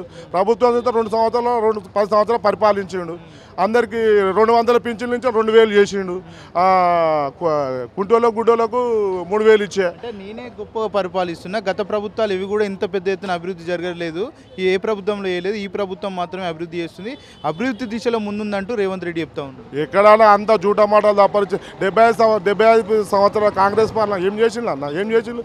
తెలంగాణ స్వాతంత్రం గురించి కొట్టాలేదు, అంతా దాచుకొని తప్పరించి ఏం లేదు. ఈయన సుధా టీడీపీ నుంచి కాంగ్రెస్ ఒరిజినల్ కాంగ్రెస్ కలిసి మనిషి కాదు ఈయన. ఏమైనా ఇప్పుడు 43 సార్లు ఢిల్లీకి పోయిండు, మూటలు పడకపోవడం ఇచ్చుంటే. కానీ తెలంగాణ ఎట్లా పెంచాలి, ఎట్లా తీసుకురావాలి, దీన్ని అభివృద్ధి ప్రధానం ఎట్లా నడిపించాలి, పిల్లలకు స్కూల్ ఎట్లా కట్టియాలి, మూత్రశాలలు ఎట్లా కట్టియాలి, ఇవన్నీ ఇట్లా కేసీఆర్ అగ్రప్రధానం నిలిపిండు. ఎవరికి ఏం చేయకుండా కేసీఆర్ అన్ని ఇచ్చిండు, దేవుడు అయిపోయిండు. ముసలోళ్ళకు గుడ్డోళ్ళకు గూనోళ్ళకు వీళ్ళందరికీ దేవుడు అయిపోయాడు. కాంగ్రెస్ వాళ్ళు ఏమో 10 ఏళ్ళ కాలం పాటు కేసీఆర్ రాష్ట్రాన్ని విధ్వంసం చేసిండని చెప్తా ఉన్నారు. వీళ్ళే విధ్వంసం చేస్తుండే ఈ మంత్రులు. మొన్న కొండ సురేఖ పొంగులేరు చిన్న నాకు అక్కడ సమ్మక్క సారక్క కాడ అది ఇయ్యలే అని చెప్పి లొల్లు పెట్టుకుంటా అంటే ఉత్తమ్ కుమార్ మంత్రులు లొల్లు పెట్టుకున్నా ఉన్నా ఎక్కడన్నా మంత్రులు వాళ్ళు గుట్టుకుంటా నాకింత నీకింత నాకు దోసుకో నువ్వు తీసుకోవాలి అనుకుంటాడు. వాళ్ళే సంపాదించుకుంటూ కొట్లాడుకుంటారు. ఇక ప్రజలను ఎట్లా ఆడిపెడితే వీడు ఆయనతో 2 సంవత్సరాలు 3 సంవత్సరాలు చేయడు దిగిపోతాడు. మళ్ళీ వీడు జూటే మాటలు చెప్పి దిగిపోతాడు. 10 ఏళ్ల కాలం పాటు కూడా నేనే ముఖ్యమంత్రిగా కొనసాగుతా అని చెప్తాను. బట్టి పుణ్యం ఏమో ఆ బట్టి అయిన ఉండాలి. ఆ బట్టి అంటారు ఏమో బట్టితో అది వేసుకుని దోదేసుకొని తిరుగుతాడు చూడు పెద్ద మనిషి. ఆ పెద్ద మనిషి రావాలి. ఆ పెద్ద మనిషి అయితే జర మంచి పరిపాలన ఇస్తాడు కావచ్చు. ఇదంతా జోటే మాటలు చెప్తారు. 42% బీసీలకు రిజర్వేషన్లు ఇస్తాను అన్నారు. నోటిఫికేషన్ ఇచ్చింది సర్పంచులు గీపంచులు బీసీలు చేద్దాం అంటే అది బీసీలు చేయలే పాడు చేయలే మండు చేయలే. ఇట్లాంటి వాళ్ళు ఎందుకే మనకు ఓటేసి అందరం ఓటేసినాం గుద్దినాం. దానికి నియోజకవర్గానికి సంబంధించి గతంలోనే డెవలప్మెంట్ ఉంటుండే. గోపీనాథ్ మాగంటి గోపీనాథ్ ఇక్కడ ఏం పెద్ద డెవలప్ చేసింది ఏం లేదు. ఏ అభివృద్ధి చూసినా కూడా గతంలో కాంగ్రెస్ ప్రభుత్వం ఉన్నప్పుడు చేసినటువంటి అభివృద్ధి కనబడుతుందంటూ కాంగ్రెస్ నేతలు చెప్తా ఉన్నారు. నిజంగానే మీరు ఏకీభవిస్తారా ఈ అంశం? గోపీనాథ్ అన్న బడుగు బలహీన వర్గాలకు పింఛన్లు ఇప్పించిండ్లు, రోడ్లు వేసిండ్లు, ఆయనకు ఏ సహాయమైనా చేసిన అన్ని సహాయాలు చేసిన ఆయన వచ్చేది తిరిగేది మొత్తం అన్ని డబుల్ బెడ్రూమ్లు ఇచ్చిండు. నేను నాకు ఆదుకున్నాడు. చచ్చిపోతే బతుకుపోతే ఆయన ఇంటికి పోతే ఆదుకున్నాడు. అన్ని చేసిండు. గోపీనాథ్ అన్న చాలా మంచి పనులు చేసిండు. చెడ్డ పనులు ఎప్పుడు చేయలేదు. లఫడ పనులు ఎప్పుడు చేయలేదు. వీళ్ళు వచ్చిన కంటే లంగ పనులు దాచుకుని సరిపోతే మంత్రులే కొట్లాడుకుంటారు. వాళ్ళు కొట్లాడుకుంటారు, వీళ్ళు కొట్లాడుకుంటారు. వాళ్ళకి ఇంపుకుంటారు, వీళ్ళకి ఇంపుకుంటారు. ఇంకెక్కడ జరుగుతుంది అభివృద్ధి? ఎక్కడ వాళ్ళే దోచుకు తింటారు అంతా. ఇక్కడ కాంగ్రెస్ పార్టీ అభ్యర్థి ప్రజల్లో ఉంటాడు, ప్రజలకు సేవలు చేస్తున్నాడు. వాళ్ళ ఫ్యామిలీ మొత్తం కూడా ప్రజలకు సేవలు చేస్తూనే ఉంది. ఆ నేపథ్యంలో ఇక్కడ కాంగ్రెస్ పార్టీ గెలిచే అవకాశాలు ఉంటాయంటూ కూడా చెప్తా ఉన్నారు. ఎట్లుంటా మొత్తం గుంజుకుంటేనే రియల్ ఎస్టేట్ మొత్తం బెదిరించి గుంజుకుంటేనే ఎక్కడ ఉన్నదే. అలా అంతా బెదిరించి గుంజుకున్న కొట్టేటోళ్ళు గుండాలు పెట్టుకొని వస్తాళ్ళు. నువ్వేం చెప్తావో చెప్పురా నాయన. నువ్వేమని చెప్పాలి? నేను ఈ చేత అభివృద్ధి ఈ చేత నన్ను గెలిపించాలని చెప్పాలి. కానీ కథలు కడలు పడుకొని వస్తా అరే జాగాలు గుంజుకున్న రాజకీయంలో నడుతుందా? కూడా బాగానే ఉంది. మొన్న నామినేషన్ ర్యాలీలో కూడా చాలా మంది పాల్గొన్నారు. జనం అంతా ఎప్పుడెప్పుడు కాంగ్రెస్ పార్టీ కోటేద్దామని చూస్తున్నారు అంటూ కూడా కాంగ్రెస్ నేతలు చెప్తా ఉన్నారు. జనం స్వచ్ఛందంగా పాల్గొనాలి, ప్రేమతో రావాలి, మొహబ్బత్ రావాలి. అట్లా ఉండాలి. కానీ పైసలు ఇప్పించేసుకుని ఉన్న గుండాలను అందరినీ తీసుకొచ్చుకొని జై జై అనిపించుకుని గొప్పతనం కాదు. మన మీద ప్రేమతో రావాలి. పీజేఆర్ దేవుడు అందరికీ బడుగు బలహీన వరకు ఇల్లు కట్టించుండు. అది చేసిండు ఇది చేసి ఎందుకు యాద్ చేస్తున్నాం? విష్ణు ఎందుకు యాద్ చేస్తున్నాం? పీజేఆర్ ఎందుకు యాద్ చేస్తున్నాం? ఆ రకంగా రావాలి. అంటే పీజీఆర్ కూడా స్థానికుడు కాదు, మొట్టమొదటిసారి స్థానికుడిగా నాకే అవకాశం వచ్చిందంటూ నవీన్ కుమార్ యాదవ్ చెప్తా ఉన్నాడు. నిజంగానే మరి ఇక్కడ ప్రజలు ఆదరించే అవకాశాలు ఏమైనా ఉంటాయి? మన భారత రాజ్యాంగం ప్రకారం స్థానికులు కాకపోయినా ప్రజలకు మంచి చేయాలన్న తపన ఉండాలి. ఆ తపనతో మనం ఏదైనా చెప్పి స్థానికుడు అయితే ఎవరైతే ప్రజలకు మంచి అల్టిమేట్గా ప్రజలకు మంచి కావాలి, ప్రజలకు మంచిగా చూసుకోవాలి, కన్నబిడ్డలు లెక్క చూసుకోవాలి. ఎన్నిసార్లు అయినా గెలుతాడు. ఆపద సంపద పోవాలి, ప్రజల మధ్యలో పోవాలి, ప్రజల మధ్యలో ఉండాలి. నీళ్ళు ఇప్పాలి, నిప్పులు ఇప్పాలి, గ్యాస్ ఇప్పాలి. ఏదో ఇక్కడ గ్యాస్ పడతాయి పైసలు పడతలేవా, ఈ పైసలు పడతాయి అన్ని జూటమాటలు చెప్పి పూరగాల స్కూటీ ఇప్పిస్తాను, స్కూటీ ఇప్పి 420 హామీలు ఇప్పి ఇంత బద్మాష్ పనులు చేస్తావా? నేను సంక్షేమ పథకాలన్నీ కూడా నేరుగా ఇంటికే చేరుతున్నాయి. ప్రజల ప్రభుత్వం కాంగ్రెస్లోకి వస్తున్నాయి. డబుల్ బెడ్రూమ్లు ఏంటంటే కాంగ్రెస్లోకి వస్తున్నాయి. సామాన్యులకు ఎవరికి వస్తున్నాయి? ఇందిరా మహిళ బిల్లులే పడతలేవు. వాళ్ళు ఇల్లు కట్టుకొని మొత్తం తీసేసుకుంటే కిరాయి కొంపల వాడలో పడతారు మా సొంటోళ్ళు. ఎట్లా? నాకు ఇల్లే రాలే. హైడ్రా కావచ్చు, మూసీ కావచ్చు, చాలా మంది బాధితులు ఉన్నారు. ఆ ఇంపాక్ట్ ఏమైనా జూబ్లీహిల్స్ నియోజకవర్గంలో కనబడే అవకాశాలు ఉంటాయి? కంపల్సరీ పడుతుంది. ఇదంతా బుల్డోజర్ ప్రభుత్వం అంటారు. బుల్డోజర్ ప్రభుత్వం అది అంటారు. మొత్తం పెద్దోళ్ళే రక్షించాలి, పేదోళ్ళే కూల్చాలి అంటారు అంతా. ఇప్పుడు ఇక్కడ బీజేపీ పార్టీ అభ్యర్థి కూడా పోటీ చేస్తూ ఉన్నాడు, లంకల్ దీపక్ రెడ్డి. ఇక్కడ చూసుకుంటే అసెంబ్లీ ఏదైతే పార్లమెంట్ నియోజకవర్గం సికింద్రాబాద్ కిందకి వస్తుంది కదా, ఏదైతే కేంద్ర మంత్రి కిషన్ రెడ్డి కూడా ఇక్కడ నుంచే ప్రాతినిధ్యం వహిస్తూ ఉన్నాడు. పెద్ద ఎత్తున నిధులు కూడా తీసుకొచ్చినా అని చెప్తా ఉన్నాడు. ఆయనకి ఏమన్నా మెజార్టీ కనబడే అవకాశాలు ఉంటాయి? మధ్య పోటీ కాంగ్రెస్కు బీఆర్ఎస్కి మధ్యలోకే ఉంటుంది కదా, బీజేపీకి ఏం లేదు. అదే ఉన్నాయంటే మాత్రం జై శ్రీరామ్ జై శ్రీరామ్ అంటే బుబ్బ పెడతా. అంతకుముందు కంచె లేదా జై శ్రీరామ్ అన్నం పెడతా. జై శ్రీరామ్ అంటే మనం ప్రజలకు ఏం చేయగలుగుతాం అని చెప్పాలి, ప్రజలకు ఏం చెప్పి ఓటు అడగాలి. అది నేను ఈ అభివృద్ధి చేస్తాను నాకు ఓటేయాలని అని చెప్పాలి. అంతేగా జై శ్రీరామ్ అంటే ఏమవుతుంది? జై శ్రీరామ్ బీఆర్ఎస్ పార్టీకి మెజార్టీ కాదు కదా, పక్కన పెడితే డిపాజిట్లు కూడా రావని చెప్తా ఉన్నారు కాంగ్రెస్ నేతలు. బీఆర్ఎస్కు 30,000 నుంచి 40,000-50,000 మెజార్టీతో బ్రహ్మాండంగా గెలుస్తుంది.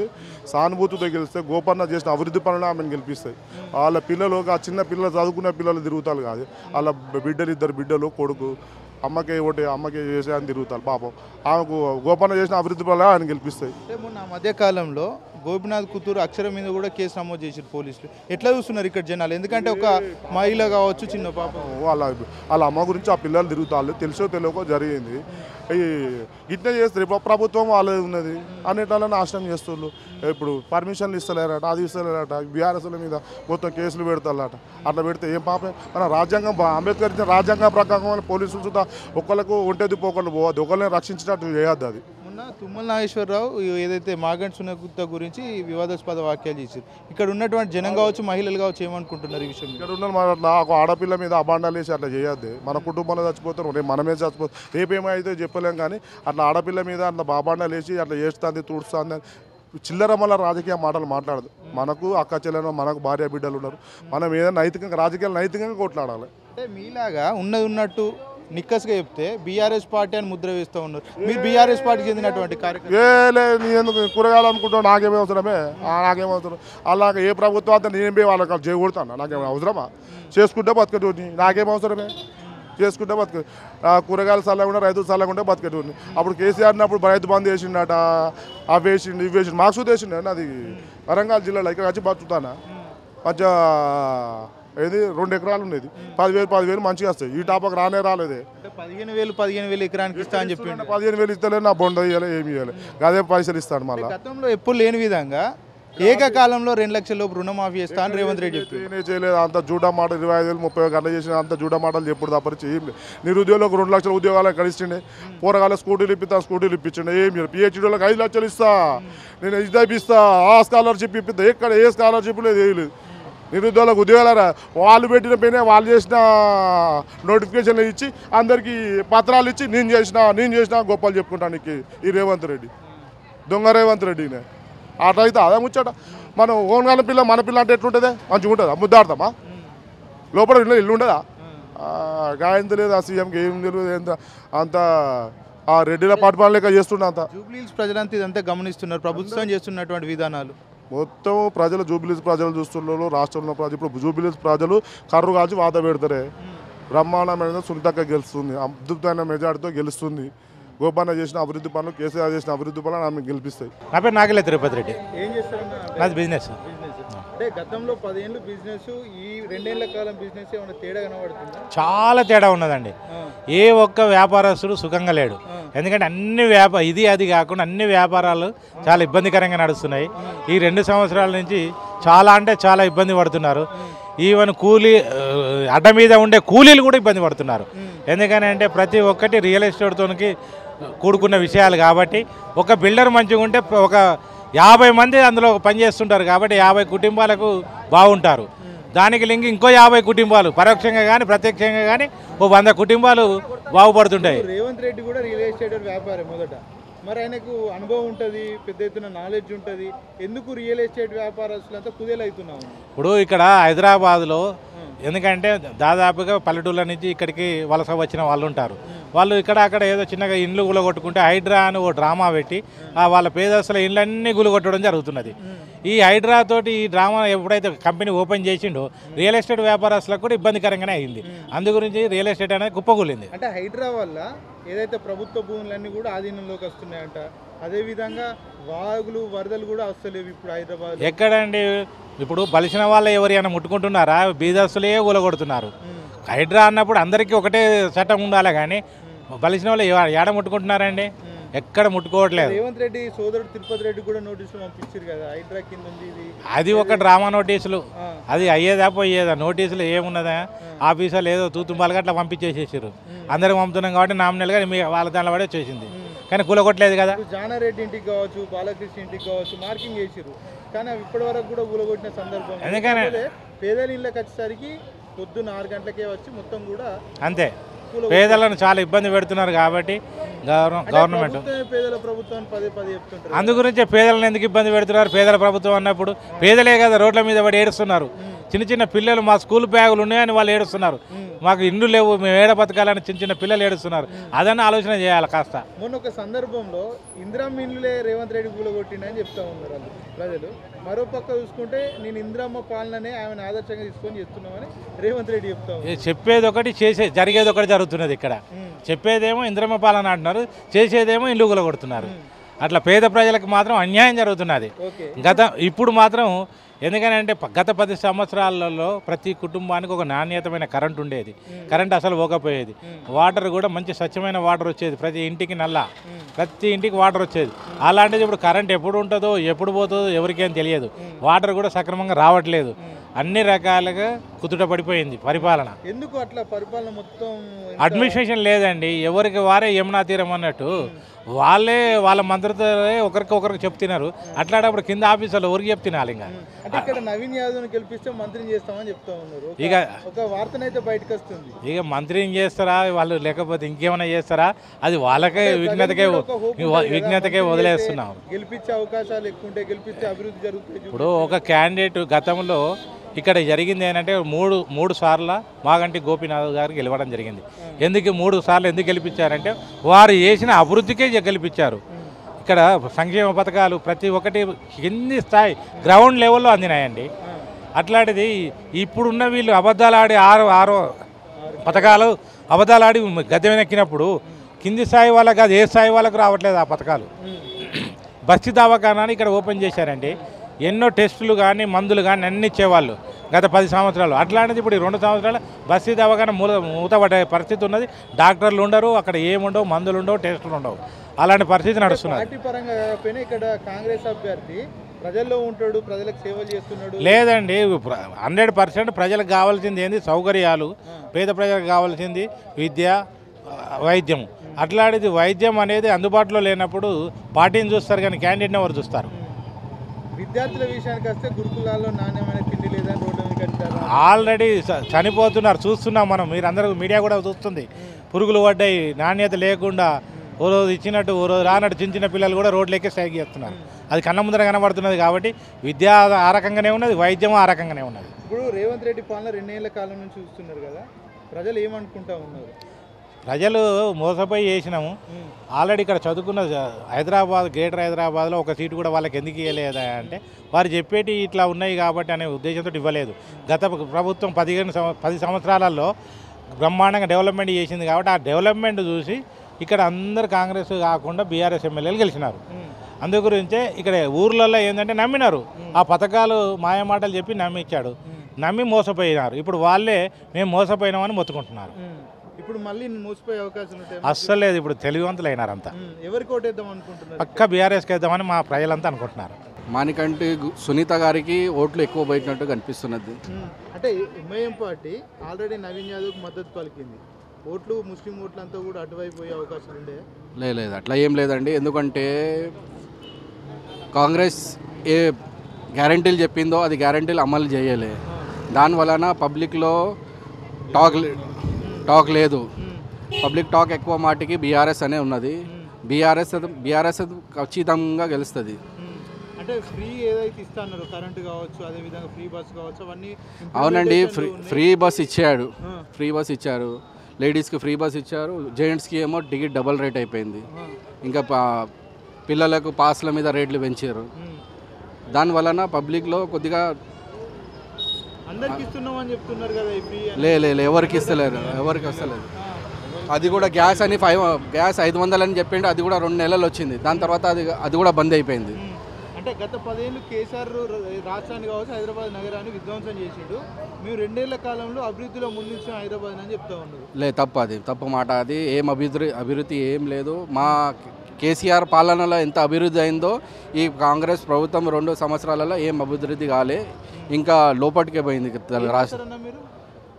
నేను బిజినెస్ చేస్తానండి. బిజినెస్ మొత్తం లాస్. ఇప్పుడు బిజినెస్ మొత్తం లాస్లో నడుస్తుందండి. బిజినెస్లు లేవు. ప్రతి ఒక్క మనిషి ఇబ్బందిలో ఉన్నాడు. బిజినెస్ లేక ప్రతి ఒక్క అప్పుల మీద అప్పులు చేసుకుంటున్నాడు. బిజినెస్ ఈ రోజు ఉంటుందని. ఇదే సేమ్ కేసీఆర్ పాలనలో ఇట్లా లేకుండే.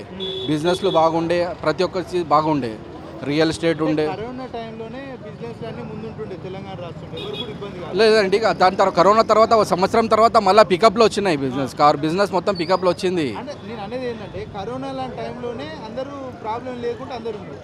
ఇప్పుడు కరోనా లేదు, ఏం డిజాస్టర్స్ లేవు, ఎందుకు ఇప్పుడు కరోనా లేక ఇప్పుడు ఇది కాంగ్రెస్ ప్రభుత్వం తగిలింది కదా వెనుక, దానివలన బిజినెస్లు లేవు అట్లా. అంటే ఇంకా 3 ఏళ్ళ టైం ఉన్నది, మేము డెవలప్మెంట్ చేస్తాం చూపెడతాం అని చెప్తాం. ఏం చేసినదే వేస్ట్ అండి, రాదు. ఇప్పుడు ప్రభుత్వం ఇప్పుడు దాదాపు ఇప్పుడు 9 సంవత్సరాలు వెనకెళ్ళిపోయింది రాష్ట్రం మొత్తం, ఇది తెలంగాణ ముందుట్లేదు. లే 10 ఏళ్ళు వెనకెళ్ళి పడిపోయింది ప్రభుత్వం మొత్తం, 10 ఏళ్ళు వెనకెళ్ళి పడిపోయింది. ఇప్పుడు వాళ్ళ హామీలో ఇప్పుడు వాళ్ళ ప్రభుత్వంలో ఒక మైనార్టీ మినిస్టర్ లేడు, ఒక ఎమ్మెల్యే లేడు, ఒక ఎమ్మెల్సీ లేదు. అది కూడా అజరుద్దీన్కి ఎమ్మెల్సీ ఇచ్చారు, అది కూడా ఎవరు కేసు పెడతాడో ఎప్పుడు పోతుంది అది కూడా తెలియదు. గ్యారంటీ అది తప్పు మాట ఏం లేదండి. అది ఇది జూబ్లీ హిల్స్ నియోజకవర్గంలో ఓట్లు లాగడానికి ఈ మాటలు అవి అన్నీ అంతే. అవి ఏమి ఇచ్చారండి? రంజాన్ తోఫా ఏమి ఇచ్చారు? ఏమి ఇవ్వలే. దసరా తోఫా ఏమి ఇవ్వలే. ఎవరికి ఇచ్చారు? 2 పండుగలు కూడా వెళ్ళిపోయినా ఏం తోఫా ఏమి ఇవ్వలే. మైనార్టీ సోదరులు ఈసారి ఖచ్చితంగా ఇక్కడ జూబ్లీ హిల్స్ నియోజకవర్గంలో కంపల్సరీగా బీఆర్ఎస్కి తెస్తుంది, 100% బీఆర్ఎస్కి తెస్తుంది. మళ్ళీ జూబ్లీ హిల్స్ నియోజకవర్గంలో ముఖ్యంగా ఎర్రగడ్డ డివిజన్లో ఏ పార్టీకి ఎక్కువ ఆదరణ ఉందంటారు? ఇప్పుడు ఏ పార్టీ అని అంటే ఇప్పుడు ఏదైతే ఉన్నదో మొన్నటి వరకు అయితే ప్రభుత్వం ఏదైతే వేరే ప్రభుత్వం ఉండే, ఇప్పుడైతే ఉన్న ప్రభుత్వం మన రేవంత్ అన్న గారిది. ఆ రేవంత్ అన్న గారు ఏదైతే ఉన్న పథకాలు కొన్ని అన్ని బాగానే చేస్తున్నాడు ఇప్పటికైతే. ఇప్పుడైతే ఇక్కడ ఈ జూబ్లీ హిల్స్లో నియోజకవర్గంలో మొత్తం అయితే నవీన్ అన్న గారికి ఎట్లయినా సపోర్టే ఉన్నది. ఇంతకుముందు ఆయనకి ఏదైతే ఉన్నాయో ఇంత ఇండిపెండెంట్గా నిలబడ్డాడు, ఎంఐ నుండి నిలబడ్డాడు. అప్పుడు కూడా ఆయన ఏదైతే ఉన్నదో 2nd ప్లేస్లోనే ఉండే. ఈసారి అయితే ఖచ్చితంగా నవీన్ అన్న గారు వస్తారని, అంటే యూత్ మేము ఇక్కడ యూత్ ఎర్రగడ్డ స్థానికులం మేమందరం అయితే నవీన్ అన్న గారికి సపోర్ట్ చేద్దామని అందరం అనుకుంటున్నాం. ఈసారి యాదవ్ వ్యక్తి మంచోడైనా కూడా కాంగ్రెస్ పార్టీకి ప్రజల్లో వ్యతిరేకత ఎక్కువ ఉన్నది, సంక్షేమ పథకాలు ఇవి కూడా ప్రజల్లోకి వెళ్ళట్లేదు, తద్వారా బీఆర్ఎస్ పార్టీ గెలిచే అవకాశాలు ఉన్నట్టు కూడా కొంతమంది చెప్తా ఉన్నారు. ఎట్లా చూస్తారు అది? బీఆర్ఎస్ పార్టీకి ఏదైతే ఉన్నదో ఇది మాగంటి గోపీనాథ్ వాళ్ళు ఇంతకుముందు ఏమేమి చేసిండ్రో వాళ్ళు అనుచరులు వాళ్ళు ఇక్కడ చేసినది ఏమేమి కేసులు ఉన్నాయో వేరే మా ఒత్తిడిల పేరు చాలా చేశారు వీళ్ళు. అందు గురించి ఏదైతున్నావో వాళ్ళకి సపోర్ట్ అంటే ఇంతకుముందు వాళ్ళు ఏదైతే చేసిన ప్రభుత్వమో వేరే ప్రభుత్వం ఉండే వాళ్ళు ఏమి సంక్షేమ పథకాలు వాళ్ళు కూడా చేసిండ్రని చెప్పుకుంటున్నారు తప్ప వాళ్ళ అనుచరులకే వచ్చినాయి, కానీ వాళ్ళకి వచ్చి వాళ్ళకైతే అస్సలకి రాలేదు. ఇది ఇప్పుడు వేరే పార్టీ వాళ్ళకు ఉన్నాయి వాళ్ళకి రాలేదు. ఇప్పుడు దళిత బంధు ఉండే, దళిత బంధు ఉన్నది ఎవరికి వచ్చింది? అయితే వాళ్ళ స్థానికులు కానీ దగ్గరున్న ఎమ్మెల్యే అనుచరులకి వాళ్ళే తప్ప ఒక్కొక్కరు ఇంట్లో వాళ్ళకి తెప్పించుకున్నారు, కానీ బయట వాళ్ళకి స్థానికులకు ఎవరికి రాలేదు. ఇక్కడ బీజేపీ పార్టీ కూడా పోటీలో ఉంది. లంకల్ దీపక్ రెడ్డి కూడా పోటీ చేస్తూ ఉన్నాడు బీజేపీ పార్టీ నుంచి. ఆయన నేనే గెలుస్తానంటూ కూడా ఆయన ధీమా వ్యక్తం చేస్తూ ఉన్నాడు. దట్టు చూసుకుంటే సికింద్రాబాద్ నియోజకవర్గానికి సంబంధించి ఎంపీగా కిషన్ కుమార్ రెడ్డి ఇక్కడ నుంచి ప్రాతినిధ్యం వహిస్తూ ఉన్నాడు, కేంద్రంలో మంత్రిగా ఉన్నాడు, నిధులు కూడా పెద్ద ఎత్తున తీసుకొచ్చినా అని చెప్తా ఉన్నాడు. ప్రజలంతా ఆయనకి ఏమైనా పట్టం కట్టే అవకాశాలు ఏమైనా ఉన్నాయంటారా? ఇక్కడ ఏదైతే జూబ్లీ హిల్స్ నియోజకవర్గంలో మైనార్టీస్ చాలామంది ఉన్నారు.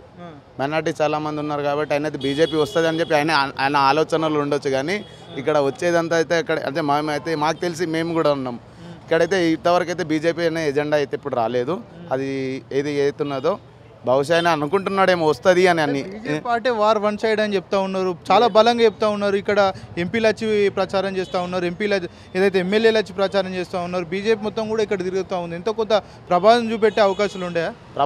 ప్రభావం అయితే అసలు %1 అనేది కాదు కదా. పర్సెంటేజ్ అయితే బీజేపీకి అయితే ఖచ్చితంగా అయితే ఉండదు. ఏదైతే నవీన్ అన్న గారు ఇక్కడైతే ఖచ్చితంగా గెలుస్తారని మా ఊహన. ఓకే, పోటీ ఎవరెవరికి ఉంటుంది అంటారు? ఇక్కడ నవీన్ అన్న గారికి అయితే పోటీ అయితే ఎవరైతే రాకపోవచ్చు ఇప్పుడైతే ఉన్నదానికైతే. అయితే బీఆర్ఎస్ పోటీ ఇస్తాను అనుకుంటున్నారు, కానీ బీఆర్ఎస్ అయితే పోటీ అయితే ఖచ్చితంగా రాకపోవచ్చు. 2nd పొజిషన్లో ఎవరు ఉంటారు? 2nd పొజిషన్లో ఉండేది అయితే ఆమె ఉంటుండొచ్చు. 1st పొజిషన్ అయితే నవీన్ అన్న గారు లీడింగ్లోనే ఉంటారు ఎట్లయినా. యాక్చువల్లీ ఉన్నది యూత్ కాంగ్రెస్కి ఇక్కడ ఏదైతే ఉన్నదో యూత్ అందరికీ ఇక్కడ చాలా ఏదైతే వాళ్ళే మొత్తం వాళ్ళే పెట్టేసుకున్నారు. ఇక్కడ ఏదైతున్నా మొత్తం మైనార్టీస్ ఎక్కడ ఏదైతున్నదో మొత్తం మన నవీన్ గారు చేసిన మంచి పనులు ఇక్కడ చిన్న ఏదైతే ఇది కొన్ని లేని వాళ్ళకి వినోళ్ళకి అందరికీ ఆదుకుంటాడు. కాబట్టి అన్న అంటే ఫోన్ చేస్తే వస్తున్నా అని చెప్పి అంటాడు. 2 ఏళ్ల కాలంలో కాంగ్రెస్ పార్టీ ప్రజలకు చేసింది ఏం లేదు. సంక్షేమ పథకాలు నేను అనట్లేదు, ప్రజలు అంటున్నారు. సంక్షేమ పథకాలు అందట్లేదు, 6 గ్యారెంటీలు విఫలమైంది, 420 హామీలు ఇవ్వలేదంటూ కూడా బీఆర్ఎస్ పార్టీతో పాటు బీజేపీ పార్టీ నేతలు ఆరోపిస్తూ ఉన్నారు. దాన్ని మీరేం సమాధానం చెప్తారు? 6 గ్యారెంటీలు అని చెప్పి అమలు కాలేదని చెప్పి వాళ్ళు అనుకుంటున్నారు. ఉచిత ప్రయాణం అయితే వాళ్ళ ఇంట్లో స్త్రీలు అయితే తిరుగుతున్నారు కదా. అయితే సిలిండర్ రాలేదని చెప్పి మీరు అనుకుంటున్నారు.